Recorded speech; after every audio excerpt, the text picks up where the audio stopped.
c'est parti normalement. Donc là, ouais, ça doit être bon. C'est bon. Bon, ben, bonjour Charlie.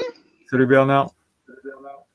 Bon, écoute, ben, je vais te demander en quelques mots, enfin autant de mots que tu veux, hein, de pouvoir te présenter pour mes abonnés. Alors, bah, je suis un de tes stagiaires d'il y a assez longtemps maintenant, même si c'est relatif. Hein, quand je vois Marc, c'est encore plus loin dans le temps. Je suis venu parce que moi, j'ai commencé, enfin les arts martiaux entre guillemets, par le karaté en 98, un truc comme ça. Et j'ai tout de suite commencé à remettre en cause ce qu'on nous montrait, parce que je me disais, c'est pas possible, tu peux pas bloquer un coup de poing comme ça ne marche pas, il y a personne qui t'attaque en Tsuki réellement. Donc ce qui m'intéressait, c'était surtout le côté self-défense. J'ai fait un peu de compète, mais j'ai jamais trop aimé en fait, parce que ce qui marchait pour la compète, c'était tout l'inverse de ce qu'il fallait faire pour apprendre à se défendre. Donc soit tu t'entraînes pour l'un ou tu t'entraînes pour l'autre, mais si tu vas dans deux directions en même temps, il y a un moment faut que tu choisisses. Et à la mort de Michael Milon, ma mère m'avait acheté le magazine Karaté Bushido, c'était le premier que j'achetais. Et en fait, ce qui m'a intéressé, c'était même pas le chapitre sur Michael Milon, c'était la chronique d'un certain Henri Play. Et une fois en vacances, c'était en 2002, j'ai acheté le bouquin. Et je l'ai dévoré, j'allais même pas à la plage, hein, je m'asseyais sur le banc, puis j'étais en train de dévorer ce bouquin, puis je sais pas si on voit bien.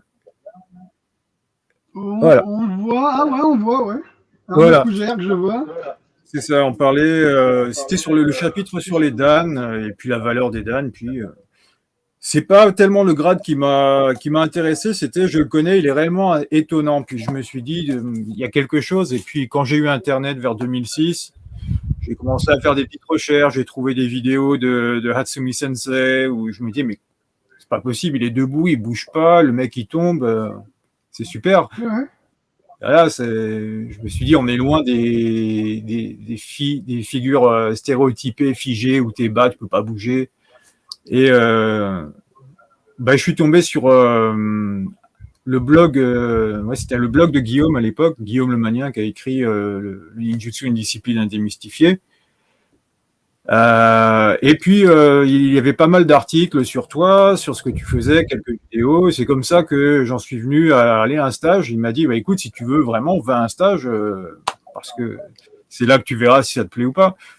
Et en 2007, je suis venu te voir, voilà. Et je suis venu dans une période qui était très bizarre, parce que tu avais des gars qui t'avaient fait un site, des Suisses qu'on ne nommera pas.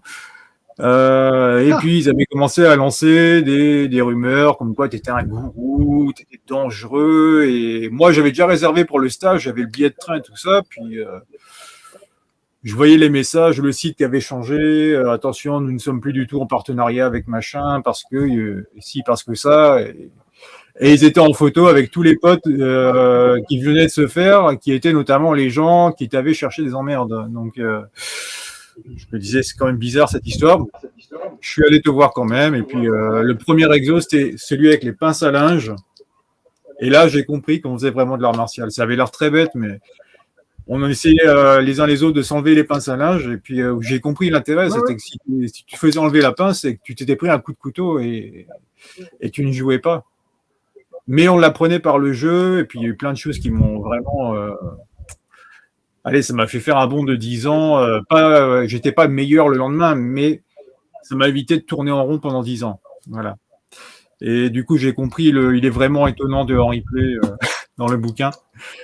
Puis j'ai continué à venir à des stages, là un peu moins parce que maintenant j'ai un peu d'autres responsabilités. Mais c'est toujours un plaisir quand j'ai l'occasion de revenir, et ne serait-ce que pour réactualiser, ou tu reviens au même endroit mais tu vois avec un regard différent, parce que entre aujourd'hui et la fois où tu y étais, il y a des choses qui ont évolué. Et franchement, ça vaut le coup. Ceux qui ne sont jamais allés, ils ne peuvent pas parler, parce que de toute façon, je pense qu'il faut faire l'expérience de venir, quitte à ce que ça ne te plaise pas. Tu te dis, moi, je suis plutôt dans la compétition, je vais recontinuer ce que je faisais avant, c'est très bien. Mais au moins, tu auras eu cette expérience de voir ce qu'on travaillait dans le voie art martial. Puis toi, entre-temps, tu as évolué aussi. Et on s'est intéressé au système plus ou moins en même temps.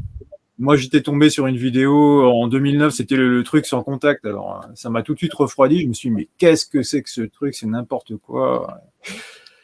Et c'est revenu des années après, où je me suis dit, il y a quelque chose dedans. Il y a quelque chose, c'est pas possible, il y a quelque chose à prendre. Mais en 2009, je pense qu'il était trop tôt pour que ça m'intéresse. Ça aurait été une perte de temps pour moi parce que j'aurais pas compris l'intérêt. Et surtout, je venais avec peut-être pas le bon état d'esprit. Je venais pour chercher à être plus fort, à arriver à mieux me battre. Et c'est là que j'avais tout faux, quoi, en fait. Entre-temps, comme je suis aussi prof d'anglais accessoirement, hein, je t'ai aidé à faire la traduction du bouquin que j'ai là. Ah ouais, c'est vrai. Super, voilà. Merci, oui.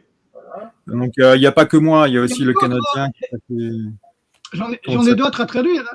Hein. Ouais. Michel Grandmont a fait une partie aussi, il n'y a pas que moi. Oui, il y en a d'autres. La première partie. Oui. Toute première, de tout au début, parce qu'au départ, mon bouquin, c'était juste le premier chapitre, en fin de compte, que j'avais fait. Ouais, puis ça s'est bien entendu après. Non, ça sera avec plaisir quand j'aurai un peu plus de temps. Puis là, comme j'ai un rôle un petit peu chronophage, mais qui est agréable aussi, c'est sûr que le temps n'est pas toujours là. Mais bien sûr, quand je pourrai... Toi, tu parles de quand j'aurai plus de temps. Toi, on est le 23. D'après ce que j'ai compris, le 25, le curseur des censures de la censure va augmenter au moins de 70%.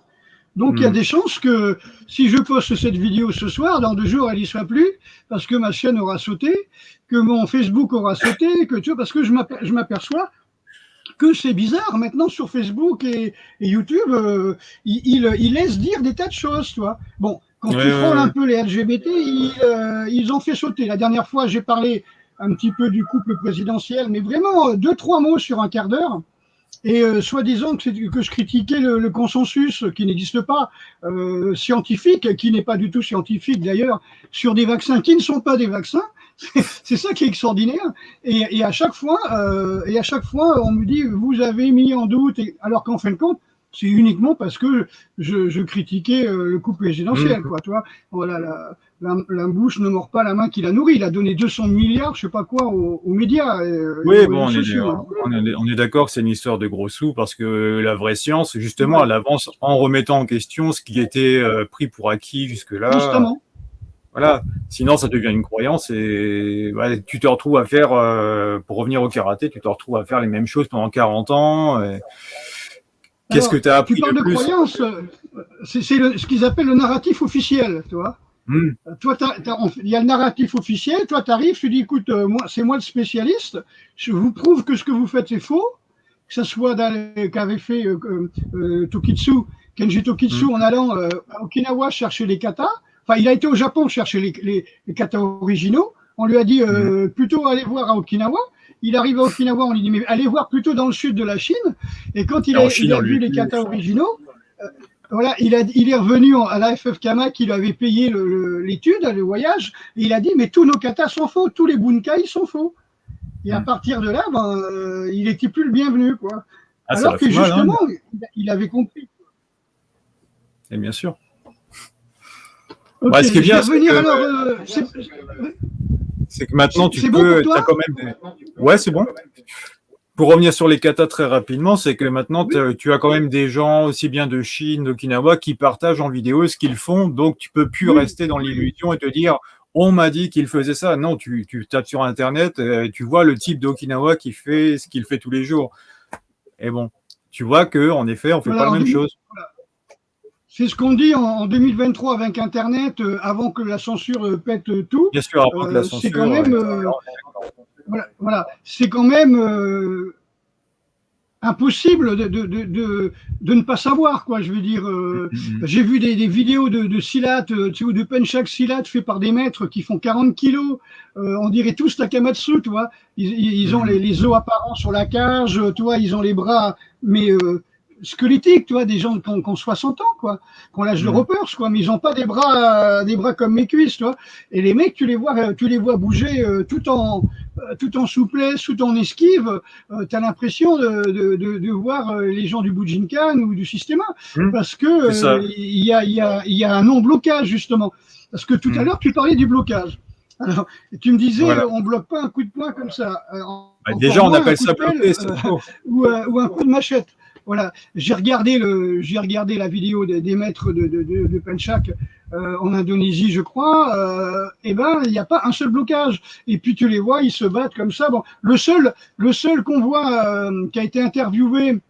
Et on va dire qu'il avait fait un blocage, il a un bras comme ça qui est figé parce qu'il s'est pris un coup de machette, puisqu'il a voulu bloquer avec la machette. Donc c'est un pratiquant on va dire qu'il lui manque un bras, quoi, en gros. Donc évidemment, faut pas attendre qu'on se fasse couper le bras pour pouvoir comprendre. Ensuite, tu parlais des chroniques d'Henri Play. Oui, tu as la célèbre chronique où ils m'ont censé, qui a été totalement censurée. Évidemment, dans toi, la censure, elle date pas de maintenant. Hein. Et encore une fois, parce qu'il disait la vérité sur moi, qui parlait des arts martiaux. Tu vois, il s'attendait que il avait fait cette chronique parce qu'il s'attendait que je sois attaqué par rapport à l'article que j'avais fait, qui était une interview de Maître Hatsumi, qui a aussi été traduit par Michel Grandmont d'ailleurs au Canada, et qui a énormément circulé en Amérique du Nord, et qui est une grande interview sur Maître Hatsumi où il disait qu'est-ce qu'étaient les Kyopo, qu'est-ce qu'étaient les techniques de base, les Shikinara Misudai Komyo, à quoi ça correspondait, que les gens ne marchent pas comme ça dans la rue, parce que ça fait comme au cinéma des années 20. Tu sais, tu as une image sur trois. Tu vois image par image et tu n'as pas ce qui est entre les deux, quoi. Tu vois, alors voilà, donc il disait non, un kata, à la rigueur, c'est une forme toujours fluide dans la nature, il n'y a pas de forme figée. Donc j'expliquais tout ça, donc ça, il y avait un très bon ressenti. Et on aurait dû faire d'ailleurs avec Michel une tournée dans l'Amérique du Nord, sauf qu'il s'est avéré que tous ceux qui étaient d'accord pour m'inviter avaient reçu un dan d'un autre Français. Comme par hasard, un gros pied noir, et comme par hasard, ils ont décidé de ne pas me faire venir. C'est quand même incroyable, quoi. Tu vois, le business et encore une fois, comme la censure actuelle, où Pfizer peut aller sur Facebook ou YouTube et décider d'empêcher les gens de critiquer quoi que ce soit. Mais c'est là que les techniques sont géniales. Parce que tu as toujours une technique de plus à vendre, un kata de plus à vendre. Ah, vous ne connaissez pas tel kata et tu finis comme la scientologie. Attendez, vous n'avez pas acheté tel bouquin. Vous devez acheter tel bouquin pour rester membre. Alors que quand tu apprends qu'il n'y a pas besoin de technique, que tu as quelques principes à appliquer et que en t'entraînant, tu vas comprendre, le corps va comprendre surtout. Bien sûr. Tu n'as plus besoin de technique. Tu parles de corps va comprendre.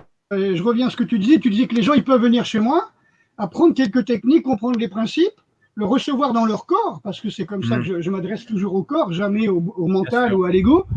Et le gars il peut revenir à la compétition, mais il va être vachement dangereux.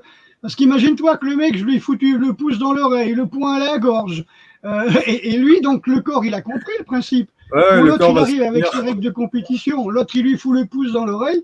Donc, tu vois ce que je veux dire, il va danser. Moi, je suis sorti du jeu. Tu vois, le sport, compétition, tout ça, c'est faire semblant, quoi. On apprend par le jeu. On joue à la guerre, on joue au foot, etc. C'est ça, quand tu regardes les jeux par lesquels on se développe étant petit, c'est des jeux de guerre, quand tu regardes bien. Quand tu t'entraînes avec une épée en bois, tu t'entraînes à tuer potentiellement un ennemi. Quand tu vois deux petits lions qui jouent ensemble, c'est je te fous par terre, je te mords. Mais regarde avec les drones, parce que l'épée en bois, c'était devenu par des manettes pour des jeux vidéo, puis maintenant on t'envoie des drones à 200-300 km avec 500 kg d'explosifs, et tu vas tuer des familles entières, alors que pour toi, tu es dans ton fauteuil et tu joues, quoi. Donc c'est toujours ce principe-là. Il y a de très bons films là-dessus. C'est très malsain, quoi. Ouais, je sais bien. Ensuite, tu parlais du chic, là, des Suisses, là, les mecs. Alors oui, en fin de compte, moi, je voulais pas avoir de de sites. Alors, il y en a un qui m'a fait un site. Au départ, c'est un Belge. Bon, j'ai dit, ouais, ben d'accord, on va faire le site. Et le gars, il m'invite chez lui, soi-disant pour faire le plus grand stage européen. Donc, alors, c'était le plus grand 2 jours européen. Et puis, en fin de compte, il m'a dit, voilà, j'ai pas vraiment fait le boulot et tout ça. Et puis, on s'est aperçu qu'après le stage, il a gagné quelques grades. Toujours pareil, par les mecs du Bujinkan de Paris, tu vois. Comme par hasard, les mecs, en me cassant le stage, ils ont eu des grades. Ensuite, il y avait les Suisses. Alors, c'est pareil. Les Suisses me disent, ouais, le mec, il t'a entubé, c'est méchant, putain, il t'a trahi. Nous, on va te faire un site et tout. Alors, ils ont fait un site vraiment, vraiment correct avec, en reprenant mes photos, mes magazines Impoican. Et puis, les mecs sont rentrés francs-maçons. Ils sont rentrés dans la franc-maçonnerie. Donc, j'étais chez eux. Le mec, il rentre, il fait son intronisation, je sais pas quoi. Le lendemain, je rentre par le train chez moi. Et quand j'ouvre le site, je m'aperçois que le site avait complètement changé, comme tu dis. Et Ah oui, mais ça a été clair du jour au lendemain. Voilà, voilà. Et en fin de compte, les gars se sont mis avec le Tengu Gintar, avec Kuzerg, etc. Et comme par hasard, ils sont passés de premier à troisième dan sans savoir faire une roulade. Je dis bien sans savoir faire une roulade. Ça, c'est extraordinaire. Voilà, donc tu vois qu'il y a des gens qui ont la politique dans le Bujinkan, en France en tout cas, d'acheter tous ceux qui m'entourent pour pouvoir essayer de me couler. D'ailleurs, je me souviens, la première année quand je suis allé au Japon, donc en 90, et Kuzerg n'y avait pas été, Kassem Zougari n'avait pas été encore. Et j'aurais dû aller sur Paris faire des stages, tu vois, parce que je faisais des stages dans tous les dojos que je connaissais, que je voyais sur Paris, qui se disaient ninjutsu. Et quand je suis retourné sur Paris, les professeurs qui étaient là-bas, du Bujinkan, avaient dit à mon assistant, viens chez nous, on te donne un troisième dan. Alors que le mec n'était pas premier dan, hein, mais on lui disait, viens chez nous, tu auras un troisième dan. C'est-à-dire le pouvoir business, parce que c'était pyramidal. C'est toujours pyramidal, hein, leur truc. Hein. Bujinkan. Au lieu de dire Bujinkan Paris, le type, il a créé un club Bujinkan France, direct. Ouais. J'aurais pu faire Bujinkan Europe, tu vois, Bujinkan Galaxy. C'est extraordinaire. Et là, quand tu parlais de l'état d'esprit, c'est ce que dit Takamatsu. Hein, il disait dans l'art martial, tout dépend de votre motivation, tout dépend de pourquoi vous faites. Et Hatsumi Sensei avait plus ou moins, comment on appelle ça, illustré le propos en disant, c'est très clair, si vous faites les arts martiaux pour être plus fort, autant soulever des haltères. Je donne les termes exacts, hein, autant soulever des haltères. Des poids et des haltères. Si vous voulez être en meilleure santé, il disait mangez des végétaux et marchez tous les jours, c'est-à-dire devenez végétarien et faites de la marche. Quand il faisait la marche 3 fois par jour, lui aussi était végétarien, toujours végétarien. D'ailleurs, il est vivant. Hein. Il disait si c'est parce que vous avez peur de prendre des coups, tout ça, achetez un pare-balles et un pistolet, et puis voilà quoi. Si c'est pour séduire, voilà, tu fais autre chose. Si c'est pour être plus souple, va faire du stretching. Si c'est pour trouver une voie spirituelle, va dans les temples. L'art martial, ça sert pas à ça. L'art martial, ça a un autre but et certainement pas de ce qu'ils nous disent là. Tu vois. Je regarde, quand je me mets au fond du truc, je suis complètement au fond de mon fauteuil. Voilà, c'est déjà mieux. Ah, c'est sûr que la motivation, pour moi en tout cas, elle a changé depuis le départ. Hein. Parce que de toute façon, même si tu veux devenir le plus fort, tu auras toujours quelqu'un qui sera plus fort que toi. Tout simplement, il attend que tu dormes et puis il te tire une balle dans la tête. Tu vas pas t'arrêter de dormir pendant une semaine. Donc, ou alors il met une bombe sous ta voiture et puis c'est réglé. Hein. Donc, si tu veux devenir le plus fort, même que tu pètes la gueule à 2-3 gars, qu'est-ce qu'il y a après? Ils vont aller chercher 10 potes à eux qui vont revenir, tu vas faire quoi? Ils vont s'en prendre à ta famille, tu vas faire quoi?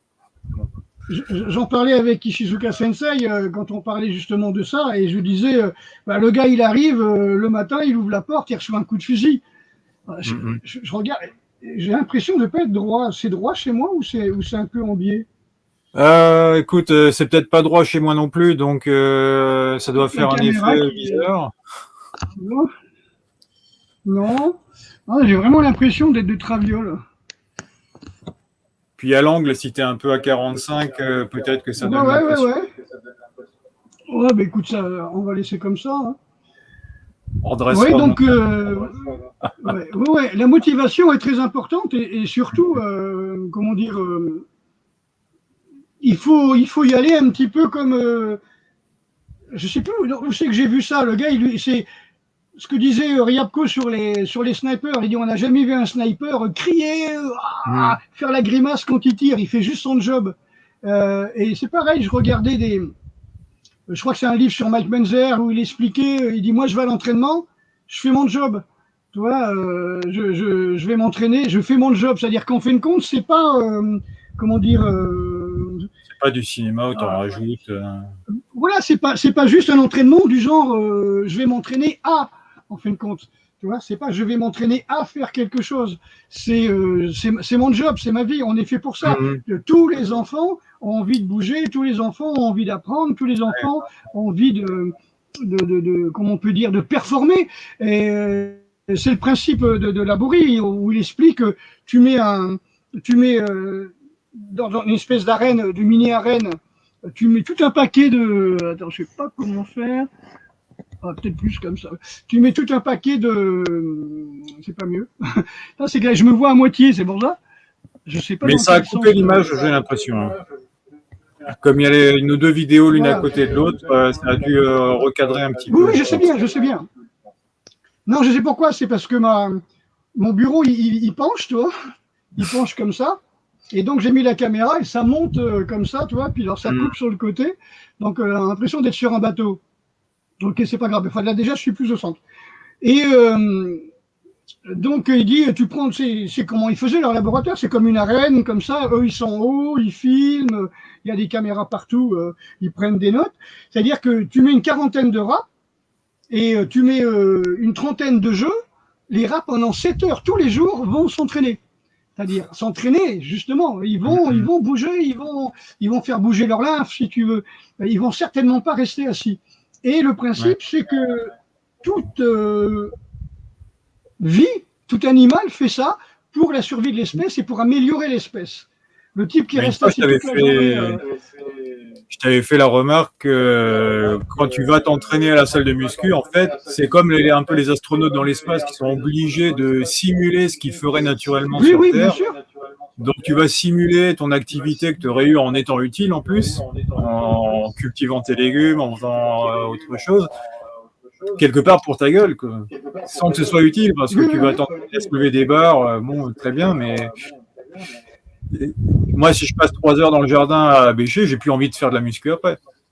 Bien sûr, bien sûr. Alors, ce qu'il faut savoir, c'est que l'activité physique, pas le sport, mais l'activité physique, une demi-heure par jour suffit. Une demi-heure. Il faut que les muscles, les os soient stressés par la contraction musculaire, de toutes les contractions musculaires, pour pouvoir fixer le calcium. Donc, c'est pour ça que les astronautes dans l'espace, ils sont en apesanteur, ils ne fixent pas le calcium. Ils font de l'ostéoporose. L'ostéoporose quand ils reviennent. Donc, ils ont des machines qui donnent des coups derrière les talons pour simuler la marche. Ils ont un vélo, tu vois, des machins comme ça, pour garder cette tension-là. Et ça, c'est important. Ensuite, c'est très sain de s'entraîner comme ça. Donc, Laborie avait expliqué, voilà, donc, tu t'aperçois, tu prends ces rats, t'en as 40, par exemple, tu les fais travailler. Tu t'en as pris un ou deux avant pour peser le cerveau, donc tu as fait une moyenne comme ça, tu t'aperçois que tous les rats, ils ont augmenté leur cerveau admettons, de 20% en l'espace de quelques jours, quoi, c'est-à-dire d'entraînement. Et si tu prends la moitié des rats et tu les mets devant une vitre qui regarde les autres rats s'entraîner, les autres rats vont continuer à faire grossir leur cerveau, c'est-à-dire avoir plus de connexions neuronales, entourées de myéline, de graisse, donc c'est ça qui fait le poids. Et les autres, c'est l'inverse. Les autres, ils vont perdre 20%, parce qu'ils regardent. Le fait de simplement regarder sans bouger, tu perds les connexions. Et le pire, c'est que par Internet, tu as l'impression, par exemple, de parler, de lire quelque chose, mais en fin de compte, tu parles avec des gens qui ne lisent plus, qui regardent les médias mainstream, Et tout ça, ça réduit le nombre de mots que tu utilises. Et le cerveau, bah, il diminue. Et on devient comme des cons. Et après, tu as les mecs au gouvernement qui arrivent, gros méchants, en faisant les gros yeux, tu vois, et la tête de Gargamel, là, tu vois, en disant oh, il faut mettre le masque, les amis, attention, parce que sinon, pas bon. Hein. Et puis, il faut s'asseoir pour prendre, le café, hein, pas debout. Hein. Au-dessus d'un Et mètre puis, 50. on leur parle comme à des enfants. Tu vois, Ouais, on parle comme à des enfants, et puis les autres, ils sont terrorisés comme des enfants. D'abord les terroriser, et ensuite les prendre pour des enfants. C'est une façon de manipuler les gens. Donc, mais je sais plus le le nom. problème, si tu veux, c'est que il faut vas-y. lire. C'est-à-dire, si on ne lit pas, on perd énormément de connexions neuronales. Et il y a un truc qu'on a travaillé quand on travaillait en gérontologie à la fac des sports de Poitiers, c'est-à-dire que si tu fais la muscu, après tu fais des mots croisés ou des jeux comme ça, des jeux des cérébraux, je sais pas comment on appelle ça, tu vois, des devinettes, des diagrammes, tu vois, des trucs comme ça, eh ben, tu es beaucoup plus vif et beaucoup plus, on va dire, alerte. C'est normal, tu as connecté des neurones en t'entraînant et tu es un petit peu en survie, tu vois, comme agent, quoi. Au bout d'une journée ou 2 journées de jeûne sec, par exemple, ben, j'étais 10 fois plus vigilant, ben, tout simplement parce que le chasseur, quand il avait faim, ou celui qui allait cueillir des baies, ben, fallait pas qu'il soit fatigué au point ou distrait, quoi. Fallait qu'il soit hyper vigilant. Le jeûne rend hyper vigilant et surtout aussi endurant, puisque tu n'es pas dans la digestion. Donc, il pouvait poursuivre des animaux ou chercher des plantes pendant des heures et des heures et des heures et des jours. Donc, c'est naturel qu'on soit plus vigilant et plus nerveux, plus tonique, plus réactif quand on est agent. Et d'un autre côté, donc pour en revenir à ce que je disais, que j'ai oublié, c'était, je parlais du chasseur et du jeune. Oui, et inversement, si tu fais des mots croisés et des jeux, des énigmes, tu vois, des jeux cérébraux, tu vois, des énigmes comme ça, avant d'aller à l'entraînement, eh bien, tu vas être plus fort. Moi, je faisais mes cours de russe avant d'aller à l'entraînement, et donc c'est vrai que j'ai vu que, surtout que, comme je dis, quand tu dis une valise c'est du masculin, un sac c'est du féminin, et qu'il faut inverser notre façon de comprendre, je ne dis pas la gymnastique neuronale que ça fait, tu connectes énormément, et c'est vrai qu'arrivé à la salle de muscu, j'étais vraiment, vraiment au top. Hein. Donc toujours pareil, il n'y a pas vraiment de séparation, si tu veux, entre le cérébral et le physique. C'est pour ça que c'est bien d'avoir des bonnes motivations si on veut être sur la voie et en bonne santé. Ça, c'est clair. Bien sûr. Hein. Pour revenir sur le nombre de mots, vocabulaire dont tu parlais, j'ai plus le nom du petit, ça me reviendra tout à l'heure. Celui qui a fait les conférences animées, tu sais, la vidéo sur la langue de bois. Si je la retrouve, je te renverrai ça. Qui expliquait que moins tu as de vocabulaire, moins tu représentes le monde tel qu'il est, et donc forcément plus tu es influençable. Franck Lepage. Franck Lepage, merci. Ouais. Oui, je le sais parce que moi j'ai eu toutes ces vidéos tout de suite. Hein. Il avait fait une vidéo où il disait qu'il avait tout fait, il a bossé comme un fou pour pouvoir aller dans les grandes écoles. Et il a dit les gens qui avaient 12 lettres ou qui avaient 16 lettres dans leur nom, ils avaient 16 de moyenne. Moi j'avais 6 lettres dans mon nom, j'avais 6 de moyenne. Donc c'est pour ça que je me rappelle qu'il avait 6 lettres. Et quand il parle des gens qui avaient 16 lettres, c'est par exemple Anne-Marie de la Frontière, tu vois, de la Maisonneuve, tu vois, c'est-à-dire qu'il y avait que des gens de la haute qui étaient dans les grandes écoles d'État et qui, on ne sait pourquoi, avaient toujours la moyenne, à toujours plus de 15, quoi. Alors que lui, il a fallu qu'il se batte comme un malade déjà pour y être là où il est, quoi. Ouais, ça m'avait marqué, j'avais vu ça aussi, et puis j'avais un peu regardé tout ce qu'il faisait parce que je trouvais que c'était vachement pertinent, et ça tombait justement dans la période les 3 années de bonheur auxquelles on a eu droit, hein. Et puis tu voyais justement que c'était tout ce dont il parlait au niveau manipulation, s'était mis en place, et bien sûr. La plupart des gens tombent dedans en pensant bien faire, c'est ça le pire. Ouais. Non, mais il avait très très bien fait avec l'histoire du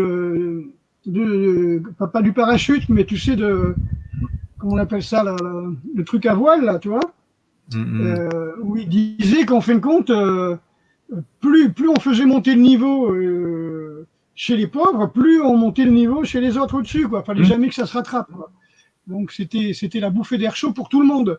Tout le monde montait en même temps, mais jamais ils se croisaient. Avec toujours le même écart, la voilà, ça me rappelle le film dont je te parlais, le film japonais, où le Dolobo, le voleur arrive pour voler le fils du daimyo qui est malade dans une bicoque complètement abandonnée.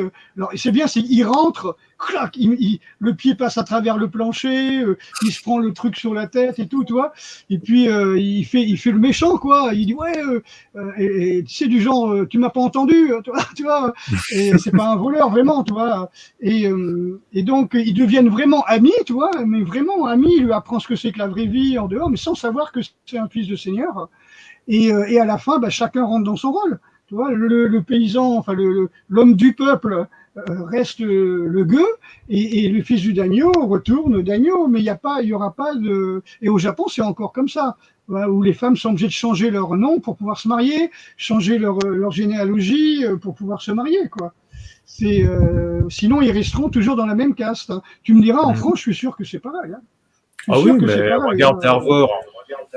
Il avait acheté sa particule. Qui?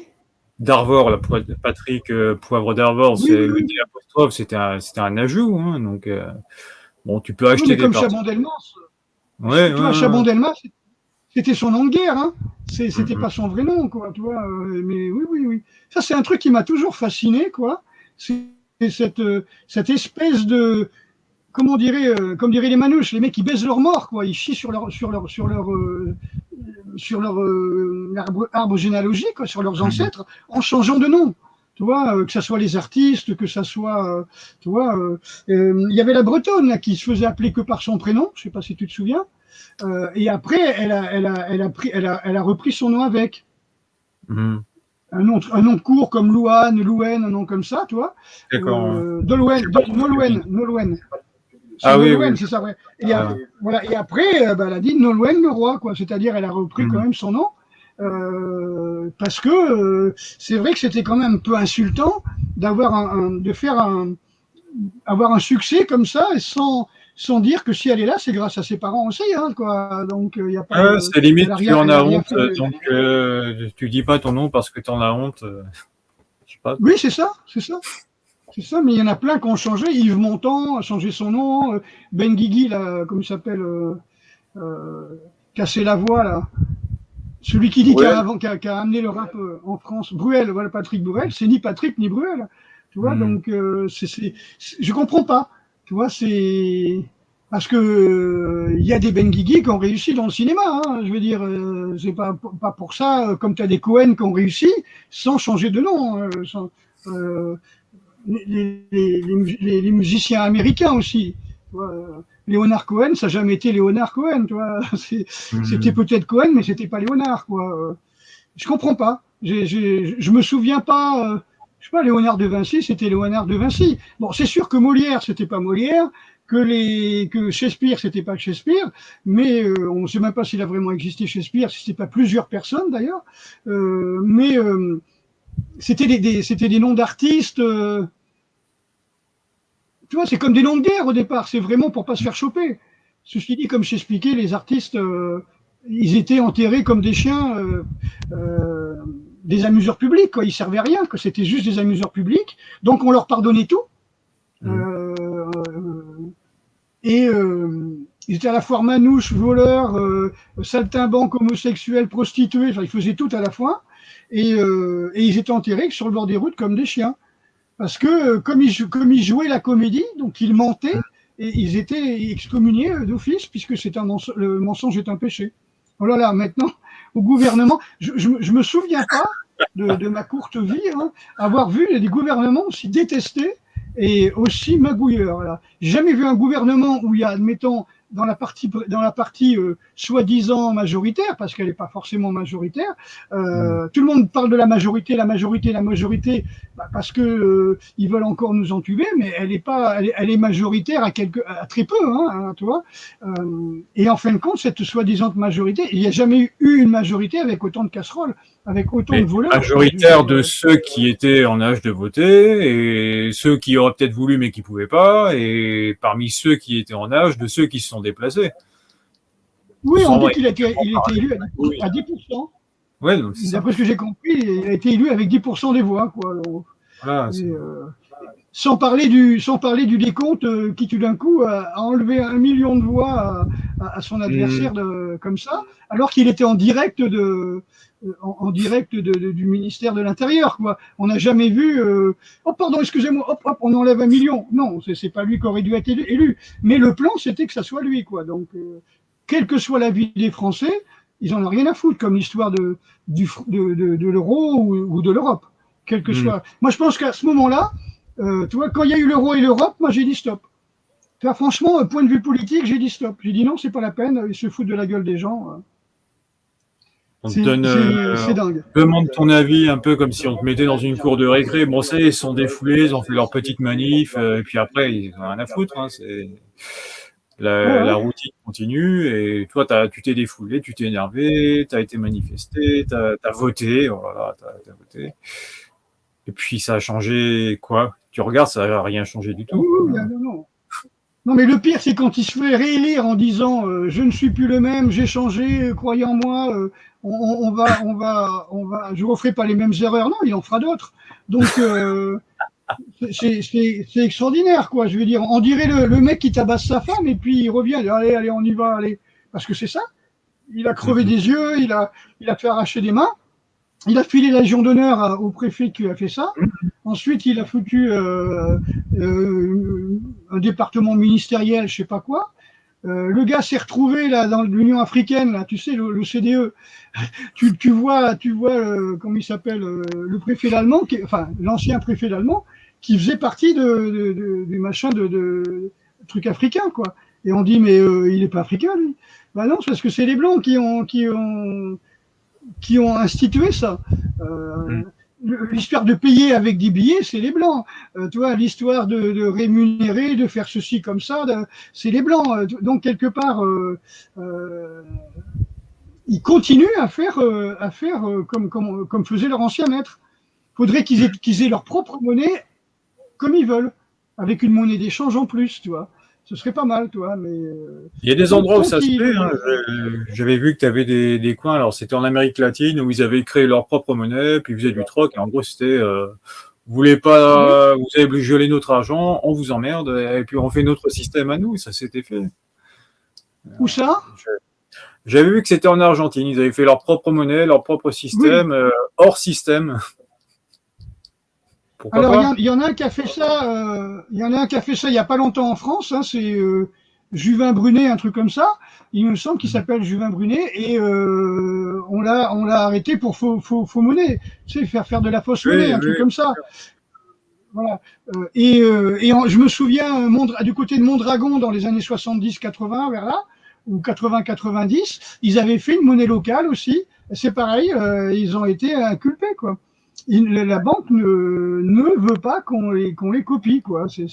Dès que tu deviens un petit peu indépendant, tu gênes. C'est fantastique, quoi. Bon, tout à l'heure, j'avais parlé justement du poids du narratif officiel. Comme je disais, tous les narratifs sur le Covid sont faux. Ça a été prouvé. Et il y avait le narratif, on parlait hors antenne de Musashi, où tout le monde nous emmerde avec Musashi en nous disant Musashi a dit ci, Musashi a dit ça. Alors il a écrit effectivement le Gorille no Sho. Quand les gens ils me disent t'as vu, hein, j'ai acheté le Gorille no Sho, j'ai dit ouais, et tu vas le mettre en pratique comment? Il dit c'est impraticable dans notre société. C'est vrai que la voix de Dokodo, la voix du solitaire, hein, c'est Dokonoko, je sais plus comment ça s'appelle, Dokonoko, la voix du pratiquant solitaire. Oui, bah, c'est la voix du SDF, quoi, tu vois. Musashi était un SDF. C'est pour ça que j'avais été étonné que la bande dessinée sur Musashi, donc tiré du roman de Yoshikawa qui date de 1935. C'est pas un roman qui a été fait à son époque. Et ben en fin de compte, tu t'aperçois que c'est vraiment la traduction vraie du mot Ronin. C'est bien effectivement vagabond. Parce que moi j'ai acheté quelques numéros au Japon. Et donc, j'ai bien reconnu Musashi avec les deux sables sur la couverture. Hein. Je l'ai acheté, il y avait marqué Ronin. Et c'est vrai que la traduction la plus littérale, c'est le vagabond, c'est-à-dire l'homme errant, la personne errante, l'homme de la vague. C'est-à-dire, ça date des premières famines qu'il y a eu au Japon, où les gens abandonnaient leur terre et remontaient vers des cieux plus cléments. Et après, ça a été après 1600, la bataille de Shikigahara, où l'on voit justement les seigneurs qui ont dû se faire harakiri, etc. Bon, tous les autres, enfin le seppuku, et tout le petit personnel, ils savaient pas quoi faire, quoi, tu vois. Donc ils sont devenus des clodos, quoi. Et c'est ça le principe du Ronin, c'est le SDF. Hein. Alors un SDF qui pense sa vie à vouloir couper des mecs en deux. À trouver la manière la plus rapide de couper des gens en deux, qui passe son temps à rentrer dans les dojos pour taper sur les gens, ce serait maintenant, il serait en asile. Tu vois, moi je me souviens à Pau, il y avait un mec, il avait, du côté de Pau, dans les Pyrénées, un gars qui avait coupé la tête d'une infirmière, et il avait mis la tête sur la télévision, dans la salle télé, quoi. Et il n'y a pas longtemps, il y a encore un gars qui s'est battu avec un sabre. Tu vois, donc ça pour les collectionneurs de sable, c'est mal barré, quoi. Tu vois, ils vont réussir à demander, comme un petit peu dans les portiques d'aéroport, hein, quand tu partiras de chez toi, pip pip pip, ça sonnera si jamais tu as un objet métallique sur toi. Tu vois, tu ne pourras pas aller dans la rue sans avoir une ongle. Bon, de toute façon, les couteaux sont interdits, on est d'accord, mais là, on en arrive à une absurdité incroyable, quoi, incroyable. Il y a un truc qui m'a traversé l'esprit, j'aurais dû prendre des notes quand je te parlais. Voilà, donc on en arrive avec un narratif qui est imposé. Donc on te parle de la statue de Miyamoto Musashi. Il y en a plusieurs, tu vois. Il y en a une où tu le vois sur la plage en train de sauter, il y en a une autre où tu le vois debout, etc. Mais oui, il y a aussi une statue de Benkei. Est-ce que Benkei a vraiment existé?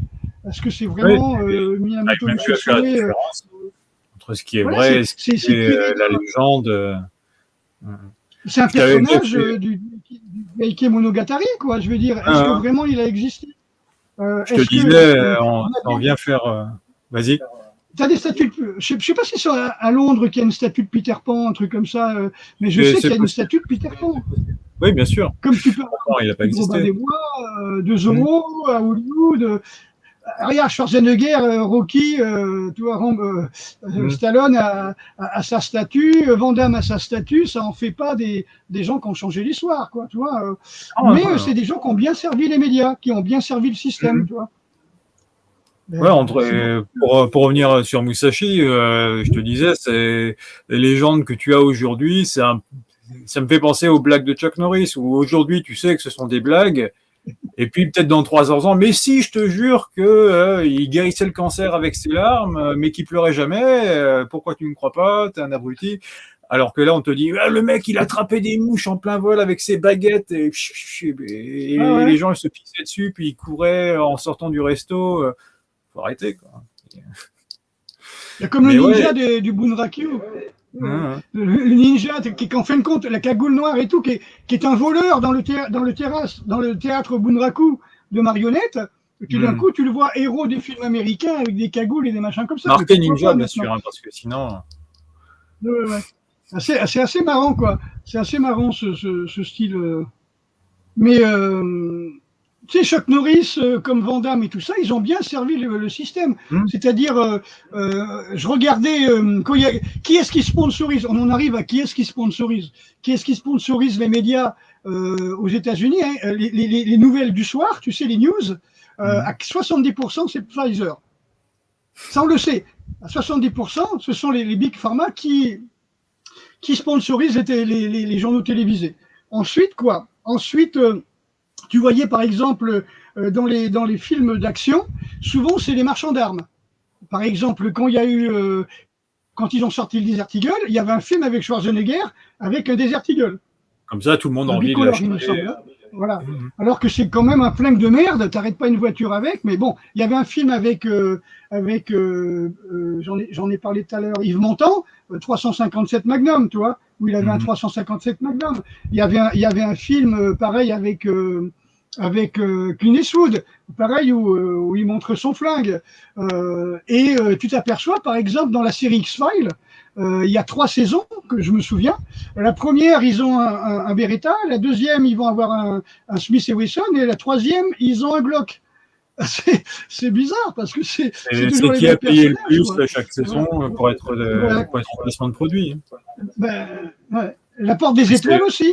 La Porte des Étoiles, à un moment, je crois qu'ils ont des mini-mi, des flingues qui changent à chaque fois, à chaque série, ils ont des, tu vois, par exemple, les mecs, ils ont eu telles armes de telle firme, et puis alors les gars qui ont fait le feuilleton, tu vois, ils vont téléphoner à la firme concurrente, ils disent, ah, vous avez vu, hein, ça fait une bonne pub, eux, ils nous ont filé 300 millions, combien vous nous donnez pour qu'on les reprenne pas? Tu vois, c'est ça, c'est pas faites-vous de la pub, donnez-nous de l'argent pour qu'on fasse pas de la pub aux autres. Tu vois, c'est toujours cette histoire de narratif officiel. C'est pour ça que, par exemple, quand tu regardes les news, et c'est affolant, j'ai mis une vidéo sur ma page Facebook qui en parlait, où tu as tous les gens qui donnent le même narratif, du genre je sais pas, c'est comme si tu dis attention à la canicule, on n'a jamais vu ça en Europe, c'est la première fois, et tu vois tous les journaux en même temps qui disent la même chose à la même heure. Et ça c'est pas possible. C'est pas possible que chaque fois qu'il y a un comité de rédaction qui se réunit une heure avant, qu'est-ce qu'on fait, etc. Il n'y a pas les mêmes mots. Ça me rappelle, tiens, l'histoire de mon ami Kassem, là, qui avait repris un article de mon magazine Nimpoikan et qui me disait que c'était lui qui l'avait traduit dans le journal, je sais plus quel journal d'arts martiaux, Budo Arts martiaux, un truc comme ça. Il me dit, mais c'est moi qui l'ai écrit, je l'ai traduit du japonais. Mais attends, tu ne peux pas traduire avec les mêmes mots à la virgule près ce que moi j'ai traduit de l'anglais qui avait été traduit du japonais. Tu vois, c'est pas possible. C'est pas possible. Tu vois, je veux dire, il y a eu 2 traductions avec une interprétation. Ça me fait penser d'ailleurs, mec. quand tu avais la période de la guerre en Afghanistan ou en Irak, je ne sais plus laquelle c'était, tu avais une interview de quelqu'un qui vivait là-bas et je crois qu'entre TF1, Canal+, et une autre chaîne, tu avais 3 traductions différentes qui se contredisaient. Bon, après ils ont dit, oups, désolé, il n'y avait pas d'armes de destruction massive. On a foutu le bordel pour rien. Bon, ça change pas le problème. Tu as eu plein de morts, ils ont tout cassé, mais... le massacre de Srebrenica, le charnier de Timisoara, voilà. Puis après, on peut aller plus loin, mais bon, on n'a pas le droit.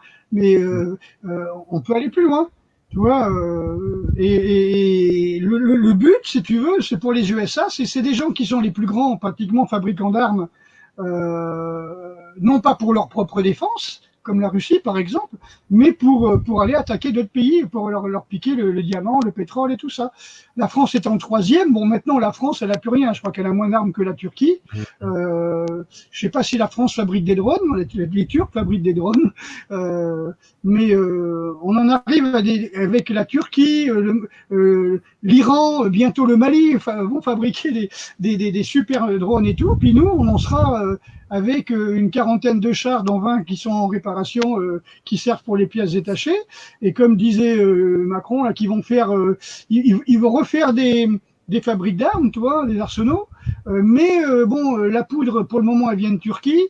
Donc, si on veut refaire des poudrières qui ont été fermées, qui ont explosé, mais bon, en tout cas, quand elles étaient fermées, il faudra attendre au moins 7 ans, quoi.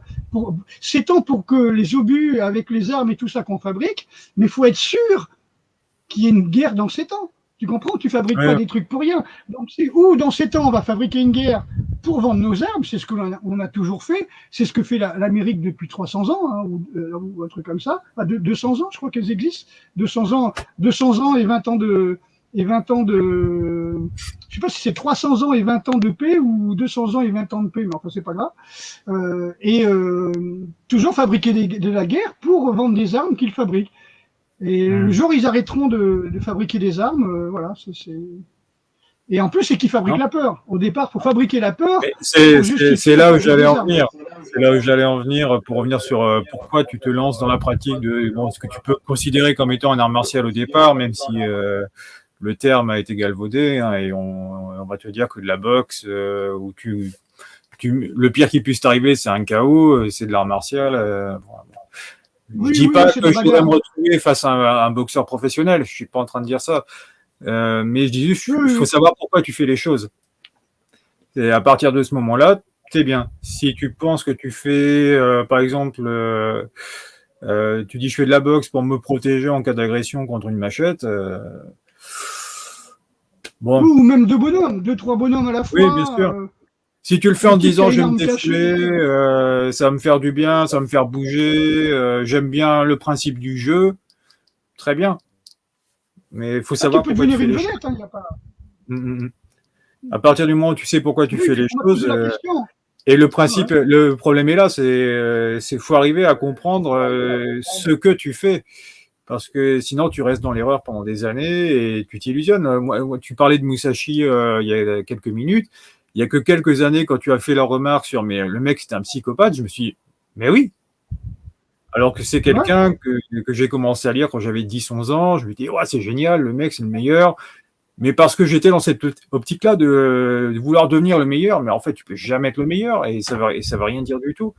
Et quand tu as cette obsession de vouloir être le meilleur, c'est ta peur de quelque chose que tu deviens parano parce que l'autre est un potentiel ennemi qui va te casser la gueule et c'est très malsain. Et je pense que moi, me guérir de ça là avec cette pratique, c'est de guérir de cette.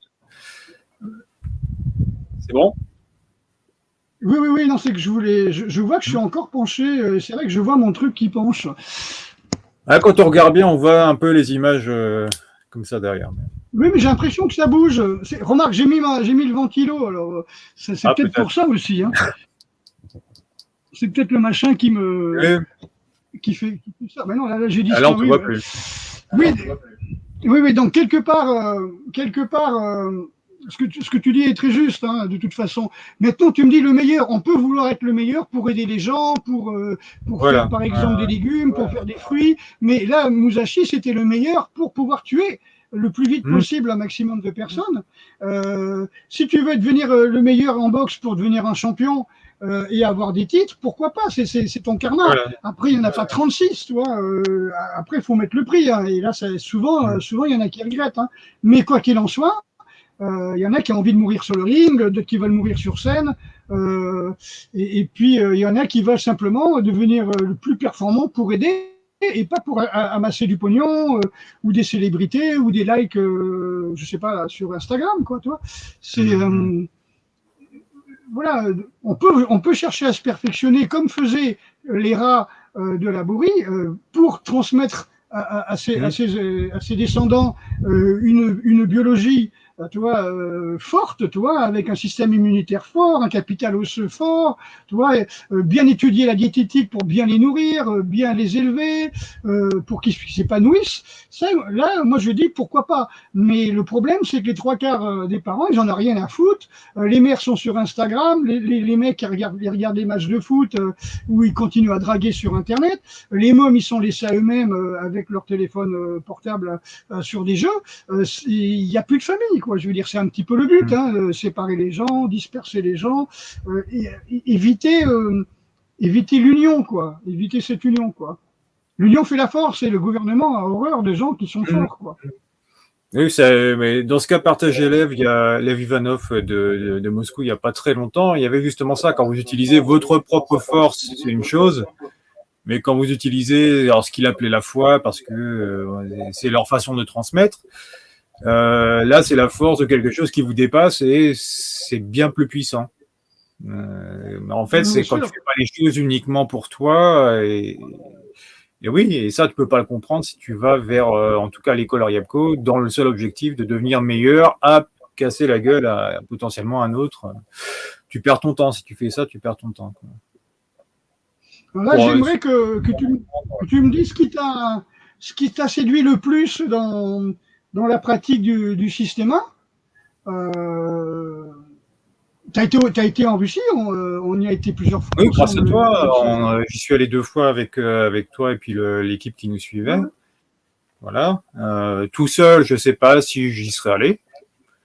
J'aurais peut-être pas pris cette initiative. Je me serais dit qu'est-ce que je vais aller me perdre là-bas? Est-ce que j'ai ma place là-bas? Et bon, ça c'est très discutable parce que tu arrives, le moindre élève, il te fait voltiger dans tous les sens et c'est très frustrant. Moi, quand je suis revenu, on m'a dit ouais génial, t'as été là-bas, c'est trop bien.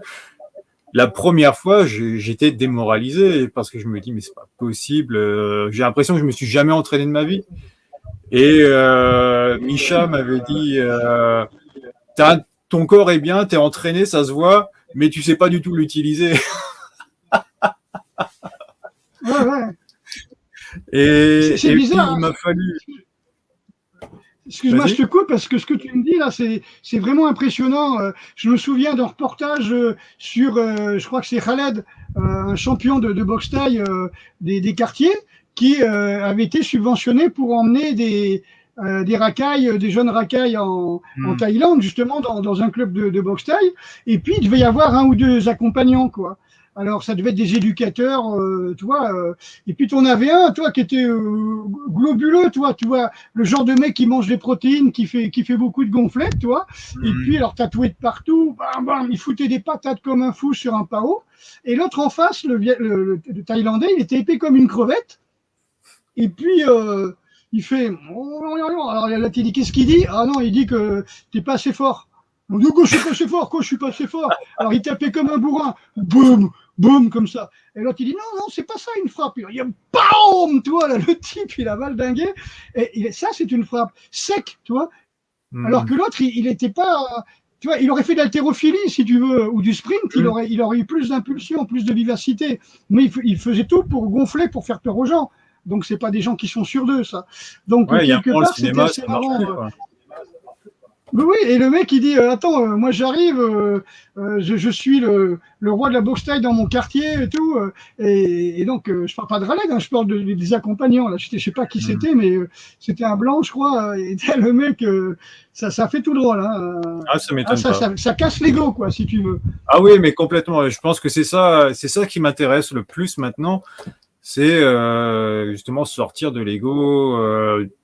Pas complètement le détruire, je pense pas que ce soit une nécessité parce que ça a son rôle dans certains moments de ta vie. Hein. Il y a des moments où il faut que tu joues tel rôle et un autre. Mais quand tu t'identifies à cet ego, c'est là que tu as les problèmes. Et ce que j'ai adoré avec Vladimir Zaïkovski, c'était tout le travail sur arrêter de prendre les choses pour soi. Parce que tu m'avais filé des vidéos de quand il était allé. Et puis, je le voyais qu'il bossait avec toi et il te disait « Arrête de chercher à te défendre ». Et ça, j'ai pas compris sur le coup. Parce que ça a l'air complètement contre-intuitif. Il disait « Mais alors, c'est quoi? Je reste là, c'est vas-y, tape-moi, je tourne l'autre joue, c'est quoi le délire? C'est de l'art martial ou pas ?» Et ça, c'est hyper dur à comprendre. Et j'ai commencé à comprendre, je dis bien, j'ai aucune prétention d'avoir maîtrisé quoi que ce soit. Hein. En plus, ça fait 1 an que j'ai pas pu m'entraîner avec le groupe dans lequel j'allais, donc bon. J'étais lors d'un exercice, c'était au premier séjour. Je m'en souviendrai toujours. On était sur une guillotine, et puis il fallait que j'arrive à m'en sortir. En plus, le mec en face, il parlait pas un mot d'anglais, c'était que du russe. Donc, de toute façon, j'étais obligé d'y aller au corps. Je pouvais pas communiquer avec lui pour savoir ce que je devais faire. Et t'as Misha qui passe à côté, il voit que je galère. Et puis, il me dit, pour te traduire ça, comme Misha, il parlait un peu anglais, c'est arrête de chercher à te défendre, soucie-toi de ton partenaire. Il dit, comme un enfant, comme ta femme, soucie-toi de ton partenaire. Et à partir du moment où j'ai essayé d'imaginer, j'étais pas encore père à l'époque, hein, donc j'ai essayé d'imaginer comment ça pouvait être. Je me suis dit que l'autre en face était un bébé, puis il fallait que je le prenne tout doucement. Mais le mec a commencé à se lever de la guillotine. Je me suis dit, mais il se fout de ma gueule, c'est pas possible. Et il me fait, oh, harasho. Je me dis, il me prend pour un con, c'est pas possible. Et puis je recommence en forçant, j'y arrivais pas, il serrait de plus en plus. Et la fois où j'ai pu retourner dans cette sensation de je me bats pas contre l'autre, c'est pas mon problème, je me relève sans chercher à lui faire mal. Il a suivi parce que son corps n'était pas en mode défense. Il me fait quelque chose, donc je fais autre chose. Et ça, c'est génial. Pour moi, l'essence, elle est là. Et c'est arrêter d'avoir envie de se battre sans arrêt, arrêter de chercher à se battre contre les autres. Et déjà, il faut arrêter de se battre contre soi parce que tu as envie de gagner, tu as envie de montrer quelque chose. Quand tu as 20 ans d'entraînement, bah, ça la fout mal. Tu arrives à rien faire du tout. Les mecs, ils te baladent. Je t'avais parlé de comment il s'appelait celui-là. Ça doit être Alexei quelque chose qu'on voyait souvent avec Mikhail faire les démos. Je m'étais dit, pour le deuxième séjour, j'étais tombé contre lui. Enfin, contre. Tu vois, j'ai encore ce problème, contre. J'étais pas contre lui. Moi, j'étais contre lui et lui, il était avec moi. C'était différent. Je m'étais dit, mais le mec, il est hyper raide, c'est pas possible. C'est du cinéma. Et c'était le deuxième séjour, mais j'étais encore en train de me dire, mais ils sont complaisants entre eux, c'est du cinéma. J'arrivais pas à le bouger.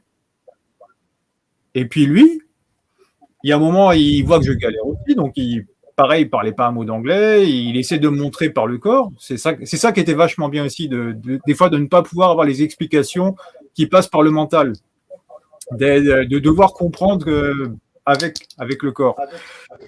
Il commence à avancer, il me demande d'avancer vers lui, j'avance, et puis à un moment, j'ai été obligé de bouger. Il y a un truc qui m'a perturbé. Il y avait rien de magique. Hein. C'est pas, je te fais un kamehameha ou une connerie comme ça, comme tu vois certains qui crient au bullshido.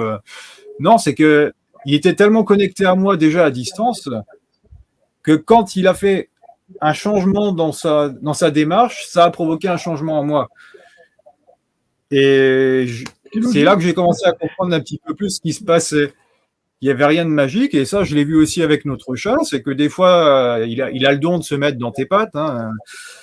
Donc, tu es en train de faire un truc à la cuisine, tu te tournes, tu vois, et ton corps a fait une esquive, tu as failli te planter comme un con parce que tu as le chat qui s'est mis devant toi au dernier moment. Et quand Mireille expliquait, mais vous marchez dans la rue, vous ne touchez pas. Tout ça, ça a commencé à faire sens. Et en fait, c'est tellement simple qu'on le rend compliqué. Et c'est vraiment ça qui me fascine maintenant. Et puis quand on travaille, de trouver le point zéro. Où tu sais que le mec, c'est-à-dire tu lui as pris sa structure, ça devient presque artistique. Hein, et là, c'est plus vraiment le combat qui m'intéresse, c'est juste de comprendre la biomécanique de l'autre, de comprendre la tienne et de savoir à quel moment tu le tiens. Mais tu n'as même plus besoin de vouloir le faire tomber parce que tu sais que là, je l'ai. C'est ça qui est vachement marrant, intéressant à travailler. Et ça, tu peux n'y arriver que si tu sors de je me bats contre, je me défends, faut que je fasse quelque chose, l'autre c'est un ennemi. Mais quand tu rentres dans le jeu, ça commence à marcher. Et tu vois, c'est un état qui est partagé chez moi. Et mon but, oui, il dit play, il dit pas allez, battez-vous. Tsumi Sensei dit play. Ouais. Tu joues avec les gens, tu joues pas contre les gens. Tu joues avec. Exactement. Tu dis, allez, on va jouer ensemble. Tu dis, on va jouer ensemble. Tu dis pas, on va jouer l'un contre l'autre. Je sais pas. Voilà. Enfin, il y a. Non mais alors, tu sais, moi, je prends une autre image. Je prends l'image de la danse, tu vois. Je veux dire, quand tu danses avec quelqu'un, tu danses contre quelqu'un. Tu cherches l'harmonie. Alors, je dis, le judo, la lutte, c'est comme un slow. C'est-à-dire, tu ressens les mouvements de l'autre et tu essaies de bouger en harmonie. S'il veut t'emmener dans un endroit, bah, tu l'emmènes, etc., etc. C'est exactement comme ça. Bon, les slows, ça se termine au lit. On sait, tout le monde sait où ça va aller. et l'aïkido, bah, c'est comme le jerk. Tu sais, l'aïkido, c'est comme le jerk. Les gens, ils sont en face, comme ça, comme au karaté, ils sont en face, comme ça, puis ils se touchent jamais. Et puis, ils évitent de se donner des coups. Tu vois, t'as 200 personnes qui dansent le jerk au Palladium, comme ça, tu vois, mais ils évitent de taper sur les gens à côté, quoi. C'est pas du pogo, tu vois. Donc, quelque part, tu vois, on est toujours on fait attention aux autres, on fait attention à pas se toucher, un petit peu comme dans le métro ou dans les gares quand on marche. Et même quand on est dans le métro serré, comme souvent ça arrive au Japon ou à Paris, eh ben on évite d'arriver de foutre des coups pour déclencher une bagarre, quoi. On est en harmonie avec le groupe. Le Japon a cette particularité qu'ils mettent au-dessus de tout l'harmonie. c'est-à-dire Wa. Et Wa. Donc Wa, normalement, c'est une céréale et une bouche. On a appelé ça paix, mais c'est harmonie. Hein, Wa, le Wa de Wado, hein, la voix de la paix, hein, c'est l'harmonie. Hein, c'est-à-dire quand tout le monde a à manger, tout le monde est en harmonie. Tu vois, quand tu as bien nourri les gens, donc tu as la céréale et la bouche. Donc le principe de l'harmonie, c'est qu'on est tous ensemble. Voilà, on est tous ensemble, on est autour d'un repas, on est dans le train, etc. C'est quelque chose de pacifique, tu vois. Moi, je prends l'exemple de la boîte de nuit où les gens ils dansent ensemble ils dansent des slow, ou ils dansent le surtaki, ils dansent ce qu'ils veulent, mais il y a pas une notion d'être ensemble, l'un avec l'autre et pas l'un contre l'autre. Ça, c'est important. Alors que le gars qui fait du karaté toute sa vie, il est constamment en conflit avec son entourage. Parce que le mec en face, tu en deviens parano. Le gars qu'il faudra combattre. Voilà, tu vois tout. Et ça, j'avais vu dans un des bouquins qu'Henri avait traduit, celui sur les points vitaux, auquel tu as contribué aussi, hein, d'ailleurs. Hein, mais, c'était l'exercice de visualiser. Tu es assis au resto, tu visualises l'autre, comment tu pourrais l'attaquer, quel point. Maintenant que j'y repense, je me dis, mais c'est un exercice pour te rendre complètement psychopathe, parce que ça veut dire qu'après tous les gens que tu vois les cibles partout. Et il y a un moment, je l'avais fait, et j'avais fait le truc de chaque arme naturelle pendant un mois. Et je ne pensais qu'à ça. C'était, je m'assois comme ça parce que je veux pas être dos aux vitres. Tu deviens fou. Alors si tu fais confiance à ton corps, tu dis, s'il y a un danger, je vais peut-être voir autour qu'il se passe des choses, comme l'exercice que tu nous as fait travailler quand j'étais revenu et puis tu t'étais mis au systéma avec il y en a un qui va au sol, tous les autres vont au sol. Tu te dis tu n'as pas besoin d'être parano constante. Si tu es en harmonie, tu n'as pas besoin d'être dans l'attente il va se passer quelque chose. Non, il se passe ce qui se passe et si je suis bien dedans, voilà. Et puis après, c'est vrai. J'ai peut-être aussi développé en parallèle le côté un peu moins matérialiste. Hein. T'évolues spirituellement aussi. C'est que tu te dis, de toute façon, si je meurs, et alors, quand je change de voiture, je regrette pas de me lancer une voiture en permanence. Hein. Donc, si ça doit arriver, ça arrive. Hein. Puis, on change de véhicule, voilà. Après, c'est sûr que c'est bien de rester si tu veux être utile à ta famille. Oui, bien sûr. Voilà. Bien sûr, mais c'est plus une fin en soi, tu te dis pas là, si je meurs, tout est fini, donc faut absolument que je survive et que je tue tous les autres qui peuvent m'agresser. C'est pas une vie, quoi. C'est débile parce que il y a un proverbe qui dit tibétain qui dit quand tu as trouvé la patience, tu n'as plus d'ennemis. Tous tes ennemis ont été vaincus. Parce que ça, c'est une histoire. Tu nous avais raconté l'histoire là lors du premier stage que j'avais fait chez toi. C'était le mec qui voulait l'épée magique. Oui. Voilà, qui va voir un grand maître. J'adore ces histoires comme ça. Où, mais tu vois, ça me revient. L'épée, mais il n'a plus envie de combattre. Parce que pour avoir l'épée, il a dû travailler la méditation pendant des mois et des mois. 10-15 ans après, ça devient. Tu le comprends intellectuellement au départ, tu dis ah bah oui, bien sûr. Mais il te faut des années pour commencer à le ressentir et à te dire mais ça y est, je commence enfin à me sortir de la peur de l'autre, de l'agression. J'arrive enfin à me calmer. Pas toujours, hein. Il y a des fois, il y a des trucs qui me font chier, je m'énerve. Donc je suis pas un saint, je suis pas un moine bouddhiste. Ça y est, j'ai atteint l'éveil, loin de là. Mais je sais vers quoi je me dirige. Et quand tu sais dans quelle direction tu vas, bah, ça aide quand même, parce que quand tu t'en écartes, tu peux revenir vers ce que tu visais, plutôt que de te laisser emporter par les émotions en permanence. Et, oui, bon, ok, je me suis énervé. Oui, ok, l'autre, je l'ai envoyé chier. Bon, ouais. Tu restes pas dessus. Tu reviens et puis tu sais que la prochaine fois, bah, tu feras peut-être mieux parce que tu auras ce souvenir conscient de je me suis énervé, c'est pas ce que je veux pour moi, c'était pas moi, je ne suis pas à la colère, je ne suis pas ci, je ne suis pas ça, et tu arrives à t'en sortir plus facilement, je pense, que d'être l'autre qui va voir.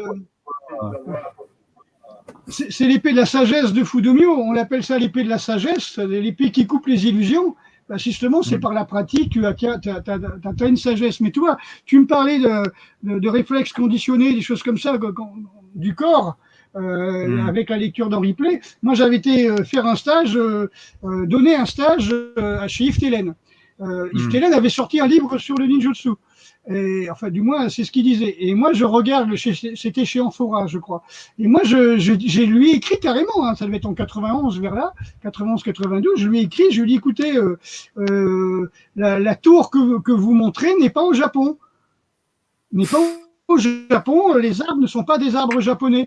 Et moi, je ne connaissais pas, puisqu'on n'est pas Internet à l'époque. Et en fin de compte, c'était la tour de Bruxelles, toi, qu'un roi avait offert à sa maîtresse, etc. C'était la mode de l'orientalisme ou du japonisme en Europe. Et donc, c'est assez important parce que il m'a dit, bah, si c'est pas du ninjutsu ce que je fais, c'est en gros ce que je lui ai démontré. Il me dit, venez me montrer ce que c'est. Donc, j'avais été chez lui. Alors, j'ai dû faire, bien sûr, on s'était mis d'accord, les cours de karaté, son cours de karaté avant. Shokukai, je sais pas où Shotokai, il a les jambes vachement écartées, les postures vachement basses, que j'ai eu mal au dos, pas possible. On va dire c'est celui qui déclenche les cancers des couilles celui des Kami. Parce que tu travailles trop sur les premiers chakras. Voilà.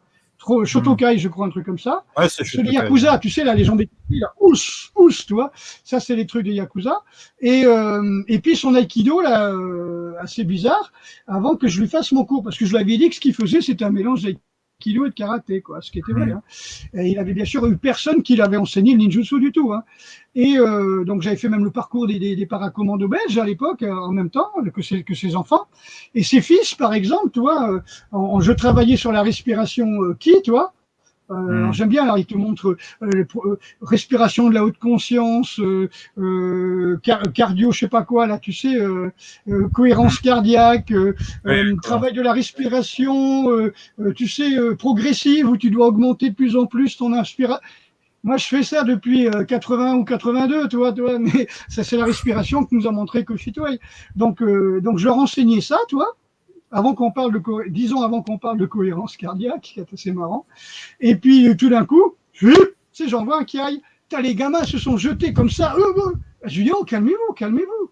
Et le père, il me dit, oui, mais en fin de compte, je leur apprends à réagir. Je lui dis, mais tu t'imagines? J'ai dit, le mec, il klaxonne dans la rue, il fait un bond, quoi, tu vois. Faut pas qu'il soit armé. Parce que, oui, c'est vachement parano. Alors, moi, à l'époque, je lui avais montré un truc, j'étais sur place, tu vois, je faisais un saut de main, un flip, un saut de main, un flip, un saut de main, un flip. Et sur place, tu vois, directement sur 1 mètre carré, quoi, tu vois. Et le gars, il me dit, oh non, moi, j'ai 38 ans, je peux pas faire ça. Tu vois, déjà, je suis plein d'arthrose, j'ai 38 ans, mais moi j'avais 30 ans ou 32 ans et je les faisais quand même, tu vois. Et je les ai fait jusqu'à 45 ans, ce travail d'acrobatie. J'ai même une vidéo sur YouTube, Bernard Bordas, toujours en forme, là, ou à 51, 52 ans, où je fais des acrobaties. Donc, c'est pas une question de truc, c'est que la pratique de son Shotokai lui a pété le bassin, le dos et les genoux. Et comme beaucoup qui ont des genoux en plastique, etc. On parlait de, je sais plus comment il s'appelle, Abersetzer et autres, mais j'en connais plein qui me disent, ah ouais, mon prof, il s'est fait opérer des genoux. J'en connais un, là, d'ailleurs, un ancien karatéka qui s'est fait opérer des genoux, qui fait maintenant du Krav Maga. Enfin, c'est quand même dingue, les mecs qui se font opérer des hanches et des genoux non-stop, quoi. Ah oui, moi, je me suis pété la hanche. Les années karaté, on l'avait eu. T'avais les jumelles qui étaient championnes du monde, la Rankata, les filles Buil.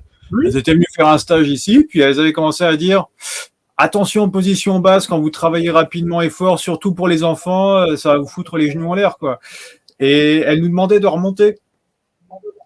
Contrairement, dans un cours normal, on disait allez, plus bas, plus bas, plus parce bas. Parce qu'elles avaient des brevets d'État, parce qu'elles avaient fait l'INSEP, parce qu'elles avaient fait des brevets d'État, parce qu'elles avaient des BPGEP, des licences TAPS, c'est tout. Alors que les mecs comme Abersetzer, je pense pas qu'à l'époque, ça n'existait pas, les licences TAPS ou BPGEPS. En karaté, quoi que ce soit, ça n'existait pas. Donc, ils ont fait avec ce qu'ils avaient, quoi. Bon, c'est un prof d'histoire, tu vois. Donc, à partir de là, c'est pour faire de l'anatomie, c'est pas top, quoi. Mais c'est vrai que les premiers karatékas, ils sont tous baisés, quoi. Ils sont tous cassés en morceaux, quoi. Il y a ce que j'appelle, pour revenir aussi au système, on a tendance à singer ce qu'on pense avoir compris de quelque chose. Alors, encore plus exotique, pire c'est.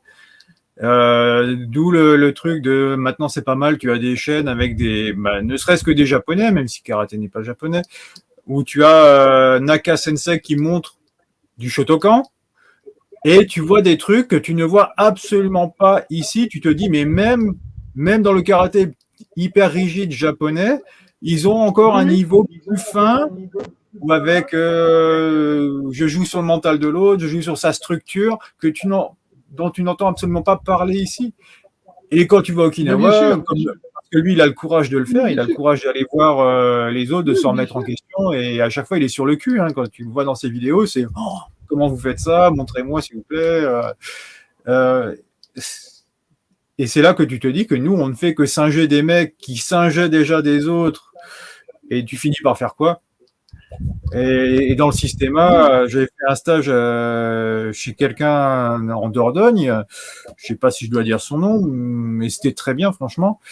Et elle avait un petit peu critiqué ce qui se faisait à Toronto en disant mais les mecs c'est des spaghettis tout mous, tu les touches à peine, ils sont là. Et en fait ils ne font que mimer un truc qu'ils pensent avoir compris et c'est pas ça du tout. Et cette histoire de relaxation. Je disais, les premiers karatékas sont tous cassés. Je parle pas des karatékas japonais, je parlais des karatékas bien sûr en France. Hein.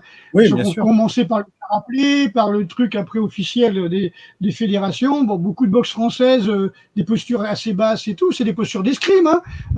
Le Shotokan bas, c'est des postures d'escrime. Hein.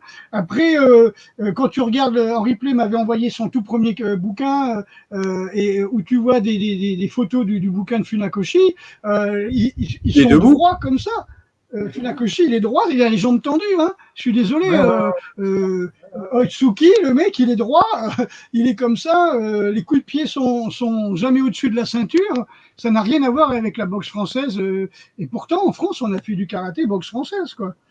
Après la JK, etc. Au Japon a plus ou moins copié aussi les techniques de boxe française parce qu'il fallait que ça soit spectaculaire aussi. Il y avait déjà la boxe qui était bien développée au Japon. Il fallait faire quelque chose. Voilà. C'est ça qui est assez marrant. D'où mes recherches depuis 50 ans d'aller chercher historiquement ce qu'il y a de plus efficace et surtout de vrai. De vrai. Alors les gens, là j'ai reçu un coup de fil d'un fan que je vais rencontrer bientôt, qui a une 50aine d'années, qui a fait du karaté, qui a commencé par la boxe thaï, qui a été au Shotokan ensuite, qui a fait du systéma. Et il me dit, mais moi le systéma, je trouve ça très bien, mais il y a certains styles où vraiment, il travaille toujours en slow motion. Et bon, je vais lui expliquer que on travaille en slow motion tout simplement parce qu'à l'armée, on travaille en slow motion. Quand tu veux apprendre à mettre une balle dans un fusil, tirer, enlever la, comment on appelle ça, la douille, etc., les tuiles, c'est des techniques qu'on va faire doucement pour bien en prendre conscience, pour être en pleine conscience de ce que l'on fait. Et je pense qu'il faut le faire 3000 fois pour être sûr de ce que l'on fait. Pour être sûr que ton corps fasse... Dans une de ses vidéos, oui, j'avais vu ça. Dans une de ses vidéos, il montre, tu prends le pistolet, tu mets le chargeur, il inversait même les mains pour pas se tromper, pour pas potentiellement se tromper avec un bête de tir quand il vérifiait l'arme. Voilà, exactement. Et non pas comme dans les films américains où ils font 2 fois le même mouvement pour 2 choses différentes. Et il dit il faut le faire 3000 fois. Et tout doucement. Et que si quelqu'un il va arriver avec un couteau ou quoi que ce soit, il va pas te foncer dessus pour te donner un coup. Il va y aller tout doucement. Et justement, tu parlais de tout ce que tu faisais là sur l'étranglement et tout. C'est tout simplement parce qu'on s'adresse au corps. Et le corps, quand tu vas tout doucement, ils ne se sont pas en danger et il n'alerte pas l'esprit.